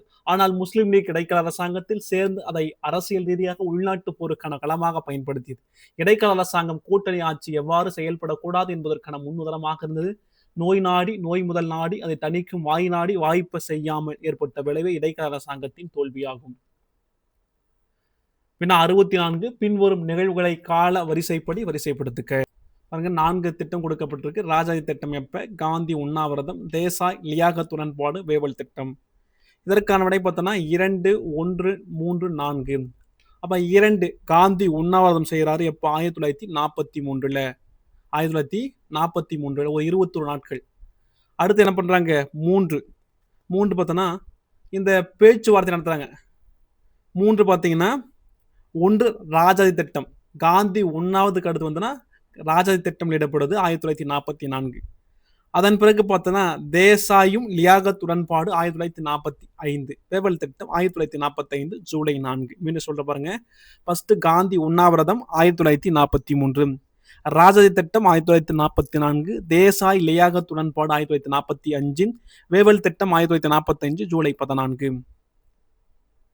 65 காந்தி ஜின்னா பேச்சுவார்த்தை நிகழ்வுகளை கால வரிசைப்படுத்துக. இதற்கான விடை பார்த்தோன்னா 2, 1, 3, 4. ஃபர்ஸ்ட் வரங்க காந்தி கடிதம் எழுதல். ஜூலை 17, 1944 ஜின்னாவுக்கு கடிதம் எழுதுறாரு. ஜின்னா அதுக்கு பதில் கடிதம் எப்போ போறாரு? ஜூலை 24, 1944 போறாரு. பேச்சுவார்த்தை எப்ப ஆரம்பிக்கப்படுது? செப்டம்பர் 9, 1944 ஆரம்பிக்கப்படுது. பேச்சுவார்த்தை முடியுது செப்டம்பர் 27, 1944. காந்தி கடிதம் எழுதுதல் ஜூலை 17, 1944. ஜின்னா பதில் கடிதம் ஜூலை 24, 1944. பேச்சுவார்த்தை ஆரம்பம் செப்டம்பர் 9, 1944. பேச்சுவார்த்தை முடிவு செப்டம்பர் 27, 1944.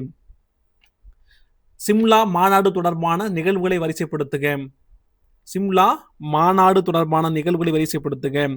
இதற்கான விடை பார்த்தோன்னா 1, 3, 2, 4. வேவல் திட்டம் வானொலி அறிவிப்பு எப்ப? 14 ஜூன் 1945. காங்கிரஸ் தலைவர்கள் எதனால் பார்த்தோன்னா இந்த வேவல் திட்டத்தின் அடிப்படையில் காங்கிரஸ் தலைவர்கள் விடுதலை செய்யறாங்க எப்ப? 15 ஜூன் 1945. அடுத்தது சிம்லா மாநாடு துவக்கம் 25 ஜூன் 1945. மாநாட்டை எப்ப கலைக்கிறாங்க? 14 ஜூலை 1945. முதல் பாருங்க, வேவல் திட்டம் வானொலி அறிவிப்பு 14 ஜூன் 1945. அடுத்து பார்த்தோம்னா காங்கிரஸ் தலைவர்கள் விடுதலை 15 ஜூன் 1945. அடுத்து பார்த்தீங்கன்னா சிம்லா மாநாடு துவக்கம் 25 ஜூன் 1945. மாநாட்டை கலைத்தல். மாநாட்டை எப்ப கலைக்கிறாங்க? 14 ஜூலை 1945. ராஜாஜி திட்டத்தின் செயல்முறைகள் வரிசைப்படுத்துக. இதற்கான விடை பார்த்தீங்கன்னா 2, 1, 3, 4. தற்காலிக அரசமைத்தல் ஆகஸ்ட் மாசம் 1946. லீக் ஒத்துழைப்பு கூதல் எப்பன்னா செப்டம்பர் மாசம் 1946. எல்லைகளை வரையறுக்கிறாங்க எப்ப? ஜூலை 1947. மக்கள் வாக்கெடுப்பு நடத்துறாங்க ஆகஸ்ட் 1947. அப்ப தற்காலிக அரசமைக்கப்படுது ஆகஸ்ட் 1946. லீக் ஒத்துழைப்பு கோருதல் செப்டம்பர் 1946. எல்லைகளை வரையறுத்தல் ஜூலை 1947. மக்கள் வாக்கெடுப்பு நடத்துதல் ஆகஸ்ட் 1947. 68 பிரிட்டிஷ் அரசின் இந்திய அரசியல் கொள்கையை வரிசைப்படுத்துக. வெள்ளையனை வெளியேற கொடுத்திருக்காங்க. வேவல் பிரபு லண்டன் பயணம், சிம்லா மாநாடு தோல்வி, அமைச்சரவை தூதுக்குழு வருகைன்னு சொல்லக்கூடிய ஒன்று. முதல்ல பாருங்க, இதுக்கான ஆன்சர் பார்த்தீங்கன்னா 1, 2, 3, 4 அப்படி கட்ட கொடுக்கப்பட்டிருக்கு. வெள்ளையனை வெளியேறு இயக்கம் எப்ப? ஆகஸ்ட் மாசம் 1942. வேவல் பிரபு லண்டன் பயணம் மார்ச் மாசம் 1945. சிம்லா மாநாடு தோல்வி ஜூலை 1945. அமைச்சரை தூதுக்குழு வருகை எப்ப? மார்ச் 1946. வெள்ளையனை வெளியேறு இயக்கம் ஆகஸ்ட் மாசம் 1942. வேவல் பிரபு லண்டன் பயணம் பார்த்தோன்னா மார்ச் மாசம் 1945. சிம்லா மாநாடு தோல்வி ஜூலை 1945. அமைச்சரை தூதுக்குழு வருகை மார்ச் 1946. காந்தியின் உண்ணாவிரத நிகழ்வு. காந்தியினுடைய உண்ணாவிரத நிகழ்வுகள். காந்தியின் உண்ணாவிரத நிகழ்வுகள். இதற்கான விடை பார்த்தீங்கன்னா 4, 2, 3, 1. ஃபர்ஸ்ட் உண்ணாவிரத தொடக்கம் 1943 பிப்ரவரி 10. அடுத்து பிறகுனா 2 மக்கள் எதிர்ப்பு ஊர்வலம். இந்த உண்ணாவிரத தொடக்கத்தை பார்த்து மக்கள் எதிர்ப்பு ஊர்வலம். அதன் பிறகு பார்த்தோன்னா அரசு பிடிவாதமாக நாங்க இது பண்ண மாட்டோம் அப்படின்னு சொல்றாங்க. உண்ணாவிரத்தை வெற்றிகரமாக முடிக்கிறாரு. ஓகே அப்படின்னு சொல்லிட்டு உண்ணாவிரத்தை வெற்றிகரமாக முடிக்கிறாரு. உண்ணாவிரத தொடக்கம் 1943 பிப்ரவரி 10ங்க. எல்லாத்துக்கும் காரணம் நாதான்னு சொல்லிட்டு ஆங்கிலம் சொல்லுது. அதுக்கான காரணம் நாளுன்னு சொல்லிட்டு உண்ணாவிரத்தை தொடங்குறாரு ஒரு 21 நாட்கள். அப்ப அரசினுடைய அவரை நம்ம கைது அவர் விடுவிக்குன்னு சொல்லிட்டு மக்கள் எதிர்ப்பு ஊர்வலம் நடத்துறாங்க. அடுத்து பார்த்தோம்னா இல்ல பண்ண மாட்டேன்னு சொல்றாங்க.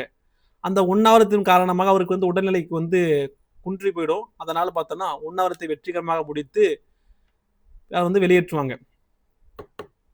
உண்ணாவிரத தொடக்கம் 1943 பிப்ரவரி 10. அடுத்து மக்கள் எதிர்ப்பு ஊர்வலம், அரசினுடைய பிடிவாதம், உண்ணாவிரத்தை வெற்றிகரமாக முடித்தல். 70 தேசாய் லியாகத் உடன்பாடு உருவான விதம். இதற்கான விடை பார்த்தீங்கன்னா 1, 4, 3, 1. ஃபர்ஸ்ட் தேசாய் லியாகத் சந்திப்பு எப்பன்னு பார்த்தீங்கன்னா ஜனவரி 1945. அடுத்து பார்த்தீங்கன்னா வரைவு திட்டம் உருவாக்கம் எப்போ உருவாக்குறாங்க? ஜனவரி 1945 உருவாக்குறாங்க. அடுத்து மத்திய சட்டமன்றத்தில் விவாதம் மார்ச் 1945. லியாகத் அலி மறுப்பு ஆகஸ்ட் 1945. ஃபர்ஸ்ட் பாருங்க, தேசாய் லியாகத் சந்திப்பு ஜனவரி மாசம் 1945. வரைவு திட்ட உருவாக்கம் ஜனவரி 1945. அடுத்து பார்த்தீங்கன்னா மத்திய சட்டமன்றத்தில் விவாதம் மார்ச் 1945. லியாகத் அலி மறுப்பு ஆகஸ்ட் மாசம் 1945. வேவல் திட்டத்தின் முக்கிய கட்டங்கள் பார்த்தோம்னா ஃபர்ஸ்ட் வானொலி அறிவிப்பு, அடுத்து காங்கிரஸ் லீக் சமவிகித விவாதமா, அடுத்து பார்த்தோன்னா ஜின்னாவின் நிபந்தனை, மாநாடு தோல்வி அறிவிப்புன்னு சொல்றாங்க. இதற்கான விடை பார்த்தோன்னா 1, 2, 3 சரியா கொடுக்கப்பட்டு. ஃபர்ஸ்ட் வானொலி அறிவிப்பு எப்போ வராரு? 14 ஜூன் 1945. காங்கிரஸ் லீக் சமவிகித விவாதம் எப்ப? 25 ஜூன் 1945. ஜின்னாவின் நிபந்தனை எப்ப? ஜூலை மாசம் 1945. மாநாடு தோல்வி அறிவிப்பு 14 ஜூலை 1945. அப்ப வானொலி அறிவிப்பு 14 ஜூன் 1945, காங்கிரஸ் லீக் சமவிகித விவாதம் 25 ஜூன் 1945, ஜின்னாவின் நிபந்தனை ஜூலை 1945, மாநாடு தோல்வி அறிவிப்பு 14 ஜூலை 1945. வினா 72, அரசியல் பேச்சுவார்த்தைகளினுடைய படிநிலைகள். அரசியலுடைய பேச்சுவார்த்தைகளினுடைய படிநிலைகள் மொத்தம் 4 கொடுக்கப்பட்டிருக்கு. தேசாய், லியாகத் ஒப்பந்தம், ராஜாஜி திட்டம், வேவல் திட்டம், அமைச்சரவை தூதுக்குழு. இதற்கான விடை பார்த்தீங்கன்னா 2, 1, 3, 4 சொல்லக்கூடிய ஒன்று. இப்ப தேசாய் லியாகத் ஒப்பந்தம் பார்த்தீங்கன்னா 1945 ஜனவரி, ராஜாஜி திட்டம் 1944, வேவல் திட்டம் 1945 ஜூன், அமைச்சரவை தூதுக்குழு 1946. மீண்டும் சொல்ல பாருங்க. தேசாய் லியாகத் ஒப்பந்தம் 1945 ஜனவரி, ராஜாஜி 1944, வேவல் திட்டம் 1945 ஜூன், அமைச்சரவை தூதுக்குழு 1946. சிம்லா மாநாடு தோல்விக்கான காரண வரிசை பாருங்க. சமவிகித கொள்கை முன்வைப்பா, அல்லது காங்கிரஸ் நிபந்தனைகளா, மாநாடு கலைப்பா, அல்லது ஜின்னாவின் பிடிவாதம்னு சொல்றாங்க. இதற்கான விடை பார்த்தீங்கன்னா பி 1, 2, 4, 3. சமவிகித கொள்கை முன்வைப்பு கரெக்ட். காங்கிரசினுடைய நிபந்தனைகளும் தோல்விக்கான காரணங்கள். அடுத்து ஜின்னாவினுடைய பிடிவாதமும் அதற்கான காரணம். மாநாடுகளால் கலைக்கப்படும் சொல்றாங்க. ஃபர்ஸ்ட் சமவிகித கொள்கை முன்வைப்பு, காங்கிரஸ் நிபந்தனை, ஜின்னாவின் பிடிவாதமும் மாநாடு கலைக்கப்படும் சொல்றாங்க. வினா 74, தலைவர்கள் மற்றும் பட்டங்களை பொறுத்துக. ஜின்னா, காந்தி, வேவல், ராஜாஜி. ஜின்னா பாருங்க, காயிதே அசாம். அதற்கான விடை பார்த்தீங்கன்னா 3, 1, 2, 4. காந்திக்கு மகாத்மா என்று பெயர் வைக்கிறாங்க பட்டங்கள். வேவலுக்கு பார்த்தோன்னா வைஸ்ராயி, ராஜாஜி பார்த்தோன்னா சிஆர் சூத்திரன் சொல்லுவாங்க. ஜின்னா காயிதே அசாம் சொல்லுவாங்க. அடுத்து Gandhi Mahatma, Wavell viceroy, Rajaji CR சூத்திரம். வினா 75, நிகழ்வுகள், ஆண்டுகள். காந்தி உண்ணாவிரதம் எப்ப? சிம்லா மாநாடு, ராஜாஜி திட்டம், அமைச்சரவை தூதுக்குழு. இதற்கான விடை பாருங்க 3, 4, 2, 1 சொல்லக்கூடிய ஒன்று. காந்தியின் உண்ணாவிரதம் பார்த்தீங்கன்னா 1943. சிம்லா மாநாடு பார்த்தீங்கன்னா 1945. ராஜாஜி திட்டம் 1944. அமைச்சரவை தூதுக்குழு 1946. காந்தி உண்ணாவிரதம் 1943, சிம்லா மாநாடு 1945, ராஜாஜி திட்டம் 1944, அமைச்சரவை தூதுக்குழு 1946. கடைசி வினாங்க 76, திட்டங்கள் மற்றும் விமர்சனங்கள். வேவல் திட்டம் அப்படின்னு சொல்றாங்க, ராஜாஜி திட்டம், தேசாய் திட்டம், அமைச்சரவை தூதுக்குழு. இதற்கான விடை பார்த்தீங்கன்னா 3, 1, 4, 2 சொல்றாங்க. இதற்கான விடை பாருங்க. வேவல் திட்டம் பார்த்தோன்னா சாவு சாசனம், ராஜாஜி திட்டம் மோசடி, தேசாய் திட்டம் பார்த்தோன்னா தேக்க நிலைன்னு சொல்றாங்க, அமைச்சரவை தூதுக்குழு பார்த்தோன்னா இந்து எதிர்ப்புன்னு சொல்றாங்க. வேவல் திட்டம் சாவு சாசனம் சொல்றாங்க, ராஜாஜி திட்டம் பார்த்தோன்னா மோசடின் திட்டம் சொல்றாங்க, தேசாய் திட்டம் பார்த்தோன்னா தேக்க நிலை திட்டம் சொல்றாங்க, அமைச்சரவை குழு பார்த்தோன்னா இந்து எதிர்ப்புன்னு சொல்றாங்க. இதோட 76 வினாக்கள் முடியுதுங்க. அடுத்த வீடியோ சந்திக்கலாம். நன்றி, வணக்கம்.